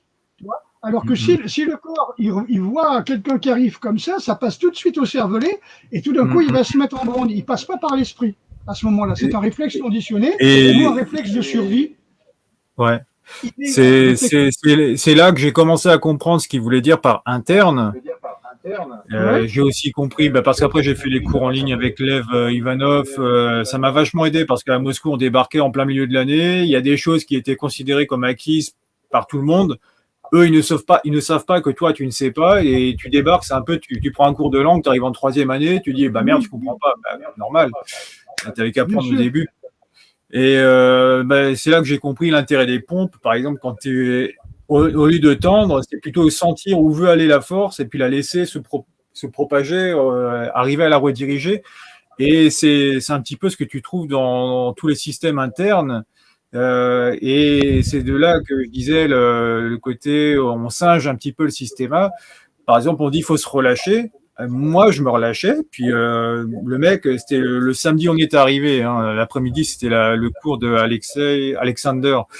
Et puis le mec commence à me tordre le poignet. Puis je me relâche parce qu'on m'a dit qu'il fallait se relâcher. Et puis il commence à tordre, il tord. Je me retrouve comme ça. Je me dis, mais il va me péter le poignet, c'est pas possible, il faut que je fasse quelque chose. Sacha, tu parles de Sacha. Le cours de Sacha, ouais. Et c'était un de ses élèves qui me tordait, puis il continuait à tordre, et puis plus je forçais, il tordait, plus je relâchais, plus il tordait. Moi, je comprenais pas. Et c'est que l'année d'après, où on m'a expliqué, mais non, mais il faut pas te relâcher, il faut être présent dans tes mains. Et puis il a mis les mains autour de ma tête, et puis je me suis senti envahi. Et là, je dis, ah ouais, d'accord. Et c'est là que tu comprends l'intérêt de, tiens, j'ai la mini CH4 de voyage. Tu les vois travailler avec ça, parce que la sensation de plénitude dans la main, tu l'as forcément quand tu tiens un truc. Bien et sûr, après, bien sûr. Ils la gardent, mais sans le truc. Donc, ils sont relâchés là, mais le corps est connecté. Par contre, ils sont capables d'être complètement présents là. Et donc, ça, tu vas pas le tordre. Et je me suis dit, mais en fait, je le savais, parce que quand je suis venu en 2007 chez toi, tu nous as fait le bras impliable. C'est le même principe. Et c'est là que je vois tout qui se rejoint. Et je me dis, mais putain, c'est pas possible. J'ai perdu des années, alors que c'était évident, c'était sous mes yeux. Et là seulement que je commence à le comprendre. Et dans le système interne, tu trouves ça aussi. J'avais fait des cours avec un Taïwanais aussi, où il expliquait au point de contact. Et d'ailleurs, on en reviendra parce que tu m'as dit, ouais, mais c'est toujours sur des saisies. Et je pense avoir une idée de pourquoi il travaille sur des saisies au départ. Parce que je l'ai vu travailler aussi sur des frappes. Mais la saisie te permet certainement d'être plus dans le ressenti, l'idée de travailler lentement pour bien que le corps comprenne ce qu'il faut faire. Alors que si tu fais que des frappes à toute vitesse, bah, peut-être une fois tu as de la chance, ça marche. Tu sais pas si ça a marché parce que tu as mis de la force. Alors que là, tu peux pas tricher. Et pareil, si tu essaies de faire quelque chose ici, tu essaies de pousser, ça marche pas. Le mec, il réagit. Et à Reims, avec les amis de Reims, l'instructeur, il expliquait aussi le principe de la locomotive. Donc, par exemple, c'est ça qui va entraîner. C'est ton épaule qui va entraîner. Donc, tu es saisi là. Et rien que de faire ça avec ton épaule, ça entraîne quelque chose qui va changer dans le corps de l'autre, alors que là, non. Là, tu entraînes de la résistance. Et bien sûr, bien sûr. Donc, c'est relâché. C'est pas tout mou. Voilà. C'est le principe des frappes, que ce soit Mochizuki, que ce soit Atsumi, ou que ce soit Ryabko, où quand on te dit les frappes, elles partent des pieds. Pieds, hanches, colonne vertébrale, épaule, poing. Tu vois, et c'est pas juste un coup de poing comme ça, quoi. Tu vois. Non, t'as l'impression que je suis figé complètement et boum, j'envoie avec mes épaules un coup de poing. Ça marche pas. Si tu fais ça contre un bonhomme, tu recules. Tu vois, non, c'est vraiment, ça part des pieds, quoi. Ça part des pieds. Ouais. Quoi. Parce que ce qu'on avait travaillé aussi à Moscou, c'était au lieu de partir du hara qui te figeait dans le sol, où tu pouvais plus vraiment bouger tes jambes, et il montait plus à ce point-là, mais tu as comme une sorte de tenségrité, donc ça veut dire que tout ton corps est connecté, c'est pas juste ton bras qui bouge, tu as l'impression que c'est que le bras qui bouge. C'est pour ça que des fois tu te dis, mais leurs vidéos, c'est n'importe quoi ce qu'ils font. Mais tu es tellement connecté que si on venait à te pousser, et même si tu sautilles sur place, le mec, il peut pas te pousser parce que il se retrouve face à une masse qui est ancrée dans le sol, mais en même temps qui est mobile. Et tu le retrouves dans les systèmes internes. En Tai Chi, ils vont te dire tout est connecté et tu as l'impression que c'est relâché, mais en fait, si tu touches, tu as l'impression que tu pousses un mur, mais il est capable de céder, puis tu comprends pas pourquoi ça marche. Et c'est pour ça que c'est très dur à juger quand tu vois uniquement en vidéo. Parce que tant que tu n'as pas quelqu'un qui te l'a fait, tu peux pas comprendre. Tu peux pas comprendre. Tu peux imaginer, mais bon, tu es dans le mental. Et quand on te le fait essayer, ah oui, d'accord. C'est pas contracté musculairement, mais plus je me relâche musculairement, plus j'ai le réseau de fascia qui va pouvoir faire comme un grand filet élastique. Et puis j'ai une autre force qui passe par là, quoi. Ce que tu me dis, c'est, je ne sais pas si tu l'avais fait cet exercice, on est deux au mur, tu sais, on a un bâton comme ça, et il y a une ou deux personnes qui poussent le bâton. Et eux, ils te disent, il faut que ça soit le mur qui pousse. Ah oui, oui, oui. En fin de compte. C'est-à-dire, c'est pas toi qui Oui, pousse. c'est ça. Ça veut dire que tu pousses pas à partir de tes points. Ils poussent le mur, quoi. Ils Ouais. poussent le mur, donc ils peuvent pas te pousser. Et après, c'est le mur qui les pousse. Ou alors il dit c'est Dieu qui les pousse, ou c'est la foi qui les pousse. Tu vois, mais c'est pas tes muscles en fin de compte. C'est pas une poussée simple. Toi qui te défends, qui agit contre quelque chose. Ouais. Voilà. Et on est quelque part dans le non-agir. On est dans le wu-wei, tu sais, le wu-wei, ou nien, le non-agir. Et ça, moi, je trouve ça magnifique. On veut faire, alors on veut être des fers humains alors qu'on est des êtres humains. Oui. Donc quand tu arrêtes d'essayer de faire quelque chose, c'est là que ça marche bizarrement. Oui, tout à fait, oui. Déjà, là, comme j'ai dit, j'ai 2 élèves qui ont eu un accident en l'espace de 3 mois. Il y en a un, c'est en moto.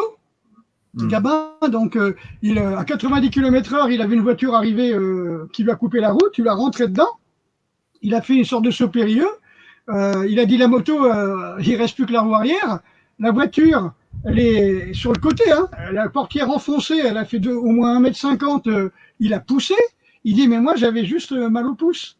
Il a dit parce que je me suis aperçu qu'il fallait que je me décontracte totalement. Et un autre, alors lui, c'est quelqu'un qui avait 17 ans, et l'autre, c'est Alban, qui lui a une bonne 35 ans, qui, en sortant du cours, a roulé très très vite en rentrant chez lui, il a dérapé, il a cogné sur un arbre, puis il a fait des tonneaux, mais verticaux comme ça, tu vois, c'est pas mis sur le toit. Et il m'a dit, le premier choc, boum, j'ai eu un coup, et après, ça lui est venu l'idée de ce qu'on venait de travailler au Systéma juste avant, et hop, il s'est décontracté, et il a dit, ça m'a sauvé la vie. Ça m'a sauvé la vie. Et Ryabko expliquait ça aussi. Il faisait parler un témoin comme ça, où les gars sont sortis de boîte de nuit bien arrosés à côté de Moscou, et la voiture a fait au moins une dizaine de tonneaux, et le seul qui est resté vivant, c'est celui qui faisait du Systéma. Les autres, ils sont tous morts, écrasés, tout ça. Donc, en tout cas, cassés en morceaux s'ils ne sont pas morts. Et l'autre, il a pratiquement rien eu. Et c'est logique. C'est comme quand je parle de l'histoire où il y a un J7 qui m'avait coincé contre un mur et qui reculait, quoi. Je lui ai dit, bon, ben voilà, quoi. Je me suis décontracté, puis j'ai ma cage thoracique à bouger. Alors, tu serais contracté, ça t'aurait explosé. Au départ, j'ai voulu pousser, mais j'ai dit, attends, je suis peut-être bon en pompe, mais je pousse pas 1 tonne 5 ou 3 tonnes ou 4 tonnes, donc on va arrêter quoi, de faire le con. Voilà, si je dois mourir, je meurs. Mais à 20 ans, évidemment, c'est dommage, mais voilà, quoi. Et puis, comment dire, c'est voilà, le nom, le non, comment on peut dire, la non-résistance, voilà, tout simplement. Le judo, la voie de la non-résistance. Ah oui, c'est entièrement ça. Oui, judo ne veut pas dire souple. Hein. Ça m'a déjà sauvé plusieurs fois. Il y a une fois, je t'avais raconté, j'avais eu un accident, j'étais en scout parce que je n'avais pas le permis à l'époque. Le scout se prend, la roue avant se prend dans le rebord, dans le bas-côté. Et puis, j'avais 2 solutions. C'était kilo de scout sur la route. J'ai pété un coup de frein pour m'éjecter, puis je me suis laissé aller. J'ai rien eu, sauf au genou gauche qui lui avait raclé la route sur 3-4 mètres. Mais je m'en suis vachement bien sorti. Et puis, et j'étais pas encore dans le Systéma à ce moment-là. Donc, c'est rien que ce que j'avais fait chez toi, ça m'a permis déjà de me sauver. Et je pense qu'on a beaucoup plus d'occasions de se sauver comme ça, de rattraper des conneries, parce que généralement, c'est parce que c'est un manque d'attention, t'es pas dedans, ou t'as été fatigué, il y a un type qui va m'attendre pour me péter la gueule. Hein. Ça te servira peut-être jamais de ce côté-là. Et puis, il faut mieux pas, parce qu'avec toutes les caméras et tout, tu finirais encore en tôle. Et il y a une fois, on venait d'avoir le premier, là, le petit, qui dormait pas, donc c'était 15 réveils par nuit, la joie, quoi. Tu dormais 2 heures en moyenne, en cumulé. Et puis il y a une fois, je le descends dans le siège bébé, tête dans le brouillard, et je me prends une gamelle dans les escaliers bien raides de chez nous. Mon premier réflexe, ça a été, pouf, j'ai tendu le bras. Donc j'avais la tension là, mais le reste du corps s'est détendu, puis j'ai descendu le reste des escaliers sur le cul jusqu'à ce que je me freine tranquillement. Il avait rien du tout. J'aurais pas fait de systéma, il partait en avant. Et puis moi, je faisais certainement un truc, casser une patte ou un truc dans les escaliers. Et c'est là que je me suis dit, mais ça m'a sauvé. Et cette anecdote-là, j'ai raconté à ma belle-mère. Et elle, une fois, elle a fait une chute dans les escaliers. Et elle s'est souvenue que j'avais dit de se détendre. Et du coup, elle s'est retrouvée à l'hôpital, mais ça aurait pu être bien pire que ce qui est arrivé. Et c'est là que tu vois que la vérité est certainement dans des principes très simples, mais qui demandent beaucoup de lâcher prise ou d'enlever beaucoup de couches de l'oignon pour pouvoir les mettre en pratique. Parce que arriver à ne pas faire ton problème quand un mec commence à t'insulter, te provoquer à jouer, tu sais, le rituel parce que l'interne ne marche que si tu arrives à contourner le programme de l'animal, quoi. Après, tu sais, je comprends très bien qu'il y a des gens qui ne puissent pas comprendre ça. Hein. Je prends simplement un exemple très simple. Hein. Alors, t'imagines, je faisais de la gymnastique. Hein. Je crois que je faisais pas encore de karaté à l'époque. Donc, j'avais 10 ans. C'était en 67. Alors, 67 ou 68, la fameuse photo là, de l'interview que tu m'avais faite quand tu étais venu chez moi, que j'avais fait en anglais, tu sais. Ah, je t'ai perdu là, non? Ça a coupé chez toi?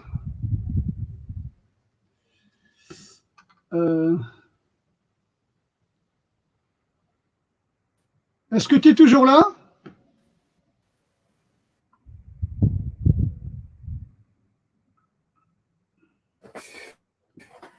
Je ne te vois plus. J'ai la connexion qui bug un peu, donc je vais préparer. C'est bon. Ok. Très bon. Je prépare potentiellement le téléphone si besoin. Ok. Ok. Donc, tu allais me parler de ton expérience en gymnastique là. Oui, ça me rappelle, je veux dire, je crois que c'est en 1971. Ou non, même, attends, non, avant, 68, 67, 68. Donc j'avais 10 ou 11 ans, je faisais de la gym, là, tu sais, la photo noir et blanc que je t'avais montrée avec tous les gymnastes. On a fait ton interview. Voilà. Et il y avait le Noël de la Santonne. La Santonne, c'était le nom de l'association. Si tu veux, à Saintes, il y a l'USCC pour les cheminots, pour la gauche. C'est pour la rive droite, je sais pas, ou rive gauche, je sais plus comment on calcule. Et il y a l'autre rive où là c'est plutôt franc-maçon avec tous les propriétaires, les fonctionnaires, les juges, le palais de justice, l'ancienne ville et les cognacs, tu vois, les chais et tout. Et donc la Santonne et l'Union sportive des cheminots des chemins de fer français. Enfin bref. Et donc, c'était le Noël de la Santonne. Alors, mon père arrivait en grande tenue militaire, tu vois, et puis tout le monde était, voilà, tu vois, beaucoup de gens de la haute, hein, et c'était la patronne de la Santonne, c'était Madame Rouillet-Guillet, qui était la patronne des cognacs Rouillet-Guillet, tout simplement. Donc, c'est-à-dire le cognac que l'on faisait à Saintes. Je ne sais pas si on continue à le faire, que l'on faisait à Saintes. Et donc, elle faisait du yoga. Alors, elle parlait de nous, elle parlait de gymnastique et tout. Elle avait peut-être 70 ans à l'époque. Et elle disait, voyez, c'est très bien ce que vous faites. Elle dit, il faut prendre soin de son corps et tout ça. Elle dit, moi-même, je fais du yoga. Et elle nous expliquait que dans les escaliers des Galeries Lafayette, à Saintes, elle était tombée. Ouais. Et elle a dit, je me suis décontractée. Et voilà, j'ai eu aucune fracture, j'aurais pu me casser les hanches, etc., comme une personne de mon âge, et j'ai rien eu. Et moi, dans ma tête de 10 ans, je me dis, mais pourquoi elle n'a pas fait une roulade plongée tu vois, elle aurait pu faire une roue, tu vois. Tu vois, c'est dingue, hein. Je pense qu'il faut cette maturité. Après, tout à l'heure, tu me parlais des gens qui deviennent parano à force de se dire, ouais, je fais des techniques de combat dans l'espoir que quelqu'un m'attaque au coin de rue. Donc, dans les sports, que quelqu'un m'attaque d'un gyakutsuki avec un mawashigiri au coin de la rue, parce que sinon, le reste, je ne sais pas l'utiliser. Hein. Si le mec, il arrive en me foutant un coup de couteau, un coup de machette, ou même s'ils sont deux, je ne sais pas faire. Ou s'ils me sautent dans les jambes, je ne sais pas faire. Donc, tu vois, mais c'est ce qui m'a permis aussi, quand j'avais 16-17 ans, avec plusieurs professeurs, hein, d'aïkido, de judo, comment on appelle ça, pas de taekwondo, mais judo, aikido, karaté, et Yosekan Budo, de faire des des entraînements collectifs comme ça, avec tous les professeurs, tous les dimanches pendant plusieurs années, comme je disais, de 10h du matin à 16h. On était complètement cassés, mais on faisait tout. On faisait de la lutte, du bâton, du nunchaku, de la self-défense. Enfin, on s'est fait de ces trucs, tu vois, mais incroyable, parce que on savait tous que dans notre art, il manquait quelque chose. Moi, je faisais du yosekan et du karaté. Et donc, le judoka, il savait qu'il lui manquait les frappes. Tu vois, l'aïkidoka aussi. Donc, parce que tu deviens même aveugle. Tu deviens aveugle à ce à quoi tu t'es jamais confronté. Donc, si tu as fait que des coups linéaires, un coup circulaire, tu t'y attends pas, donc tu le vois pas arriver, parce que dans ta tête, ça n'existe pas, quoi. Et c'est vachement dangereux. Mais, voilà. Et puis Mushizuki, justement, si on avait fait ça, c'est que Mushizuki disait si vous faites que des frappes, vous travaillez que le système nerveux qui pousse, des extenseurs, tu vois. Et puis dans la vie, vous allez repousser tout le temps les gens. Et vous serez vachement agressif parce que il y aura une grande distance entre vous et les autres. Vous ne laisserez pas les gens approcher, ou alors vous allez vous approcher à votre distance pour les frapper. Et donc ça fait des êtres asociaux. Dans les prisons de France, ça m'a été confirmé par des matons qui sont venus faire des stages, de Florimérogis, etc., où ils me disent pratiquement 80% de la population a fait ou fait de la boxe thaï, du MMA, des machins comme ça. C'est des mecs qui aiment bien se battre, qui aiment bien la violence, quoi, tu vois. Mais il n'y a personne dans les prisons qu'on fait du judo, on va dire, ou bien de l'aïkido, quoi, tu vois. Par contre, de la boxe thaï, du karaté, oui, ça, les prisons en sont pleines, oui, ça c'est clair. Donc il y avait ce côté-là. Donc il dit si vous faites que du sport de lutte ou du judo, par exemple, vous allez travailler que les fléchisseurs, donc c'est une autre partie du système nerveux. Et puis vous aurez toujours besoin des autres. Vous allez toujours vous appuyer sur les autres. Vous serez toujours constamment à une distance très proche. Et c'est vrai que j'avais un pote qui était judoka. Il était tout le temps en train de me prendre par le cou, de m'approcher. Et quand j'étais trop loin, il se sentait mal, donc il se rapprochait tout le temps. C'était vraiment impressionnant, quoi, parce que c'était sa technique de combat. Le mec, il avait fait deux extrêmes judo, quoi.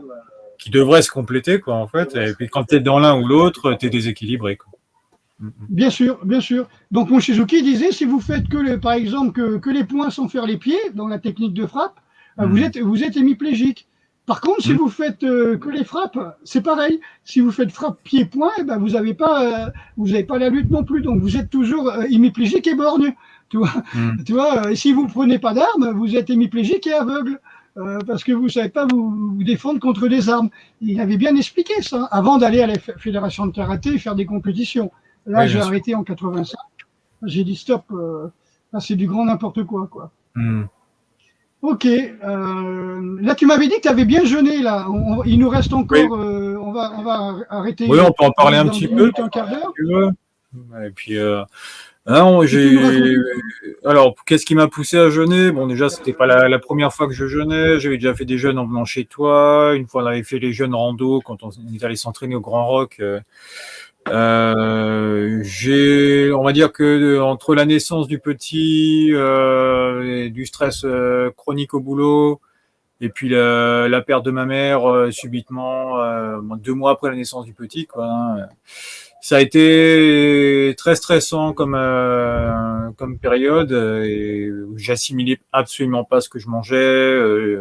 Je prenais une pomme, je gonflais, mais c'était un truc de fou.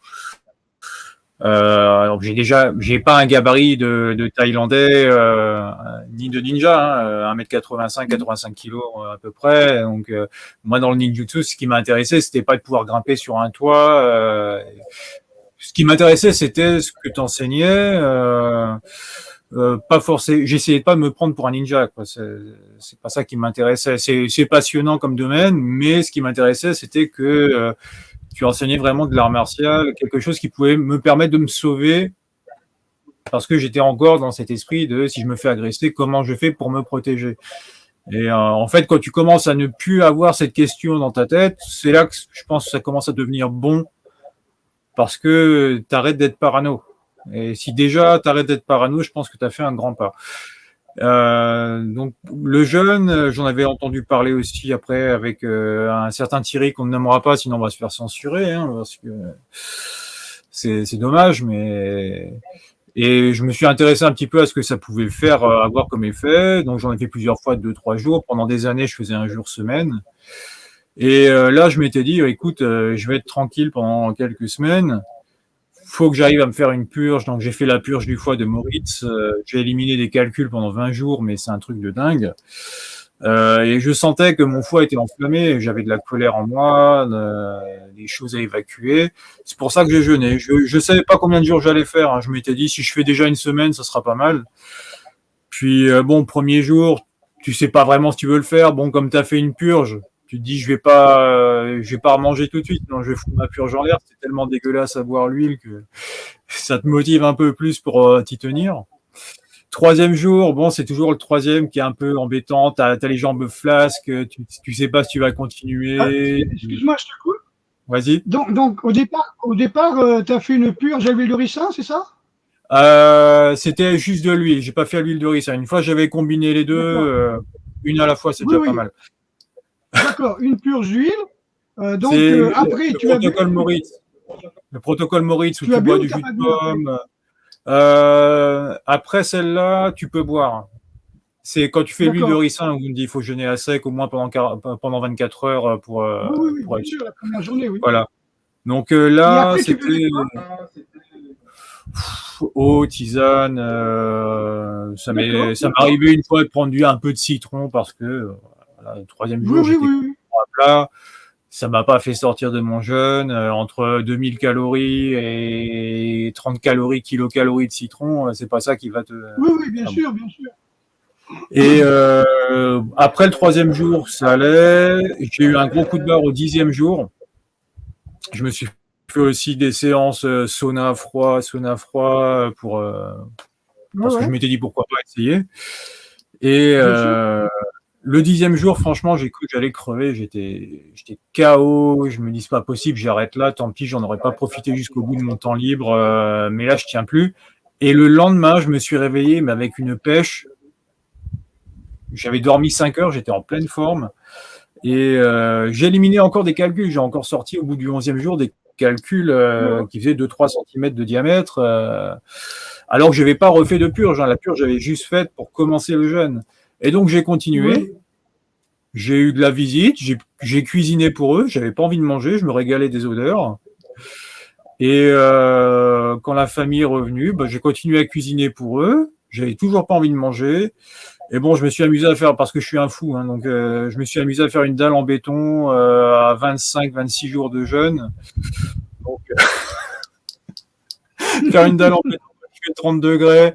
Il y a un moment, j'en ai eu marre, j'ai dit au 28e jour, ouais, là, je vais peut-être manger quand même. Mais j'avais envie de pickles, de trucs à sucre. J'avais pas envie de sucre. Hein. C'est pour le foie, là, je crois que c'est le foie qui est pour ça, oui. Ouais. Là, je vais refaire une petite semaine. Voilà. Là, c'est mon premier jour pour refaire une petite semaine. Mais ça m'a fait du bien. C'est sûr que j'ai perdu quelques tailles en vêtements, c'est toujours bien. Mais c'est surtout que j'ai dû vider la moitié de mon foie. Hein. Et je pense qu'à continuer à ce rythme-là, je me tapais un cancer ou une connerie comme ça dans quelques temps. Donc, je pense que je me suis sauvé la vie pour l'instant. On va essayer de faire en sorte de pas reprendre les habitudes qui te mènent à avoir besoin de faire des jeûnes aussi longs pour te nettoyer, quoi. C'est bien de se nettoyer régulièrement, mais voilà, ne pas avoir à faire 30 jours systématiquement pour te sentir enfin bien. Mais oui, après 28 jours, je me sentais bien, ouais. Il y a eu 2 caps, il y a eu les 3 jours, et il y a eu le 10e jour. Pourtant, j'ai déjà fait 12 jours avant, j'avais jamais eu ça, mais le 10e jour, complètement KO. Mais en même temps, j'ai jamais eu un jeûne qui se ressemblait. Une fois chez toi, j'avais vomi. C'est pas possible, j'ai jamais vomi en jeûnant. Et ça se ressemble pas. Mais là, sur cette expérience-là, c'est pour ça que je dis, c'est mon expérience personnelle. Je dis pas qu'il faut faire ça. Je dis pas que ça marche exactement de la même manière pour tout le monde. Ce que j'ai vécu lors de ce jeûne-là, c'est qu'à partir du 11e jour, j'avais une pêche d'enfer. Et j'étais en train de me dire, mais merde, je suis en train de devenir panique. Ce sont des barrières, comme dans le jeûne sec où tu as des crises de détox. Moi, je me souviens, je jeûne, moi, depuis que peut-être que j'ai 12-13 ans, tu vois, puisque ma voisine était prof de yoga, on en parlait, tout ça. Et le consensus, c'était de pas jeûner plus de 3 jours. Ou jamais plus de 3 jours, ou jamais plus de 3 jours. En fin de compte, tu manges ton sucre pendant 3 jours. Si tu fais 1m70, 70 kilos, tu manges ton sucre pendant 3 jours. Tu n'attaques pas ton gras, toi, tu manges que ton sucre, parce que c'est ta réserve que tu as. Donc, pour les gens qui veulent maigrir, ça servait strictement à rien, puisqu'après, ils remangeaient et le corps stockait encore plus de gras. Il faisait un rebond glucidique. Et moi, j'entendais parler toujours, je n'ai pas plus de 3 jours, pas plus de 3 jours, pas plus de 3 jours. Et puis un jour, j'étais avec Kassem d'ailleurs, c'était pareil en 92, entre Noël et le 1er de l'an. Je me suis dit, bon, j'avais perdu 12 kilos, je me souviens. Je me suis dit, je vais jeûner 10 jours. Et puis, alors là, c'était Champrak Chalana, hein, c'était la purge à l'eau salée. Et puis, je me mets le 3e jour, j'étais assez fatigué. Et le 4e jour, je me suis réveillé, mais je voyais mieux les couleurs, tu vois, j'étais plus serein, j'étais en paix. J'avais même pas faim du tout. Et je me disais, mais pourquoi on mange, quoi? Je me promenais dans les bois, je voyais des branches qui bougeaient alors que je n'avais pas vu avant, quoi. Tu vois, j'étais beaucoup plus alerte, comme je disais, celui qui va chasser, c'est celui qui a faim, quoi. Je veux dire, le chasseur, quand il va pas chasser le ventre plein, il va chasser parce qu'il a faim, quoi. Le vrai chasseur tue pas pour le plaisir, pour faire des stocks de bidoches. Il va chasser quand il a vraiment faim.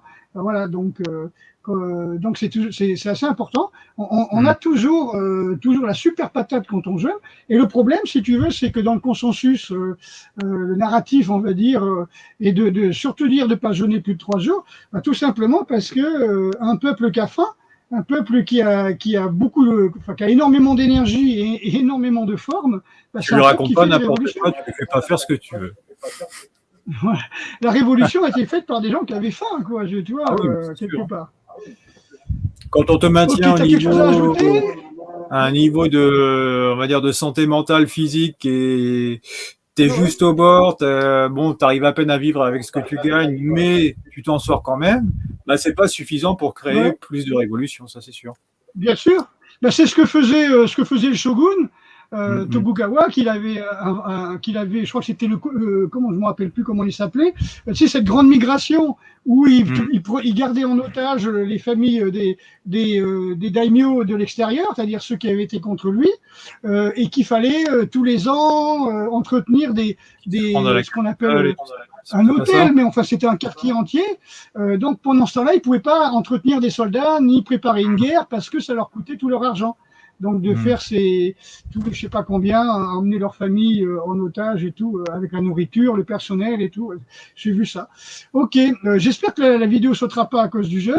J'ai pas pensé parce que quand elle saute, ils me disent pas pourquoi. Hein, ils disent on va regarder, on va réétudier. Alors, ils prennent la vidéo de 2 heures, 5 minutes après, tu dis on a bien réétudié attentivement. Non, tu n'as rien étudié du tout. À quelle vitesse tu as reçu des ordres et puis tu as exécuté comme les nazis. Hein. Ils ont reçu les ordres, ils ont exécuté, les médecins de la mort aussi. Hein. Donc, les complices quoi, du système. Ok, bah Charlie, je te remercie beaucoup. Hein, voilà, merci à toi. Je vais essayer maintenant que j'ai compris le système, j'espère m'en souvenir, je vais essayer de refaire quelques vidéos comme ça avec des gens qui sont loin pour leur demander leur expérience de leur pratique martiale. Il n'y a pas de problème. Hein. Donc, moi, si je dois la résumer en quelques mots, c'est se guérir de sa parano et être en paix, quoi. Ce qui ne veut pas dire que tu es tout le temps en paix. Hein. Comme je disais tout à l'heure, des fois, tu t'énerves aussi pour des choses. Tu te dis, mais je ne devrais pas m'énerver pour ça. Mais tu restes humain, sinon on ne serait pas là, je pense, on serait ailleurs. Et du moins, d'en être conscient et puis de toujours te remettre sur le chemin, même quoi. Et c'est surtout utile quand ça va très mal, parce que quand ça va bien, tu n'as pas besoin de quelque chose qui te fasse aller mieux. Mais quand tu as des périodes à la con, d'avoir quelque chose où tu te dis mais c'est pas ça mon objectif de vie, je veux pas être comme ça, c'est pas cette personne-là, c'est pas le mec en colère que je veux être, c'est pas le mec parano, c'est pas moi ça, et de pouvoir revenir et te guérir de ça. Et donc l'image de Saint-Georges qui terrasse le dragon, c'est vraiment intéressant. D'ailleurs, tu Tout m'avais à fait. envoyé Tu sais que le drapeau. comme on dit comme on dit dans le zen, hein, la nature de l'esprit, c'est la paix. Sauf que Mm. quelqu'un qui est en paix, on ne peut pas le manipuler. Donc c'est pour ça que les gouvernements cherchent constamment à faire peur. Parce qu'une Mm. personne qui a peur, tu vois, elle est en colère. Elle ne sait pas comment faire, elle va se débattre. Donc des moments où tu crées des injustices, des fausses injustices, des fausses attaques, des faux machins, tu crées des Surtout quand ils injustices, n'ont tu rien à faire. désignes des boucs émissaires, tu fais peur, tu mets les gens en colère. Donc tu n'es plus dans un état de paix. L'important, c'est de Mm. constamment perturber les gens. Tu vois, j'aime bien dire les disturber, tu vois, les perturber et les distraire en même temps. C'est pour ça que j'ai disturbé, j'aime bien, j'adore ce mot. Mm. Tu arrives à les perturber et les distraire en même temps. Et comme ça, pendant ce temps-là, ils pensent pas, ils n'ont pas l'énergie, ni la force mentale, ni de se révolter. Et surtout, ils ne sont pas en paix, quoi. Et quelqu'un qui est en paix, il mange moins, il consomme moins, il cherche pas à bosser 24, enfin, tous les jours de l'année. Avant, les gens ne bossaient pas tous les jours de l'année. Et ils bossaient quand il y Mm. avait des moissons, quand il y avait des vendanges, tu vois, et le reste du temps, ils réparaient la baraque et tout. Hein. Ok, de toute façon, là, on est un petit peu à la bourre, il est -10, il reste Ouais, 3-4 minutes. Je te dis merci, Charlie, ça merci à m'a fait toi. plaisir. Plaisir de te revoir. Hein. Allez, à Et puis bientôt. j'espère que j'ai arrivé à mettre la vidéo en ligne. Avant la censure. À Ouais. bientôt, Charlie. À bientôt. Salut. Ah oui, j'ai enlevé la souris.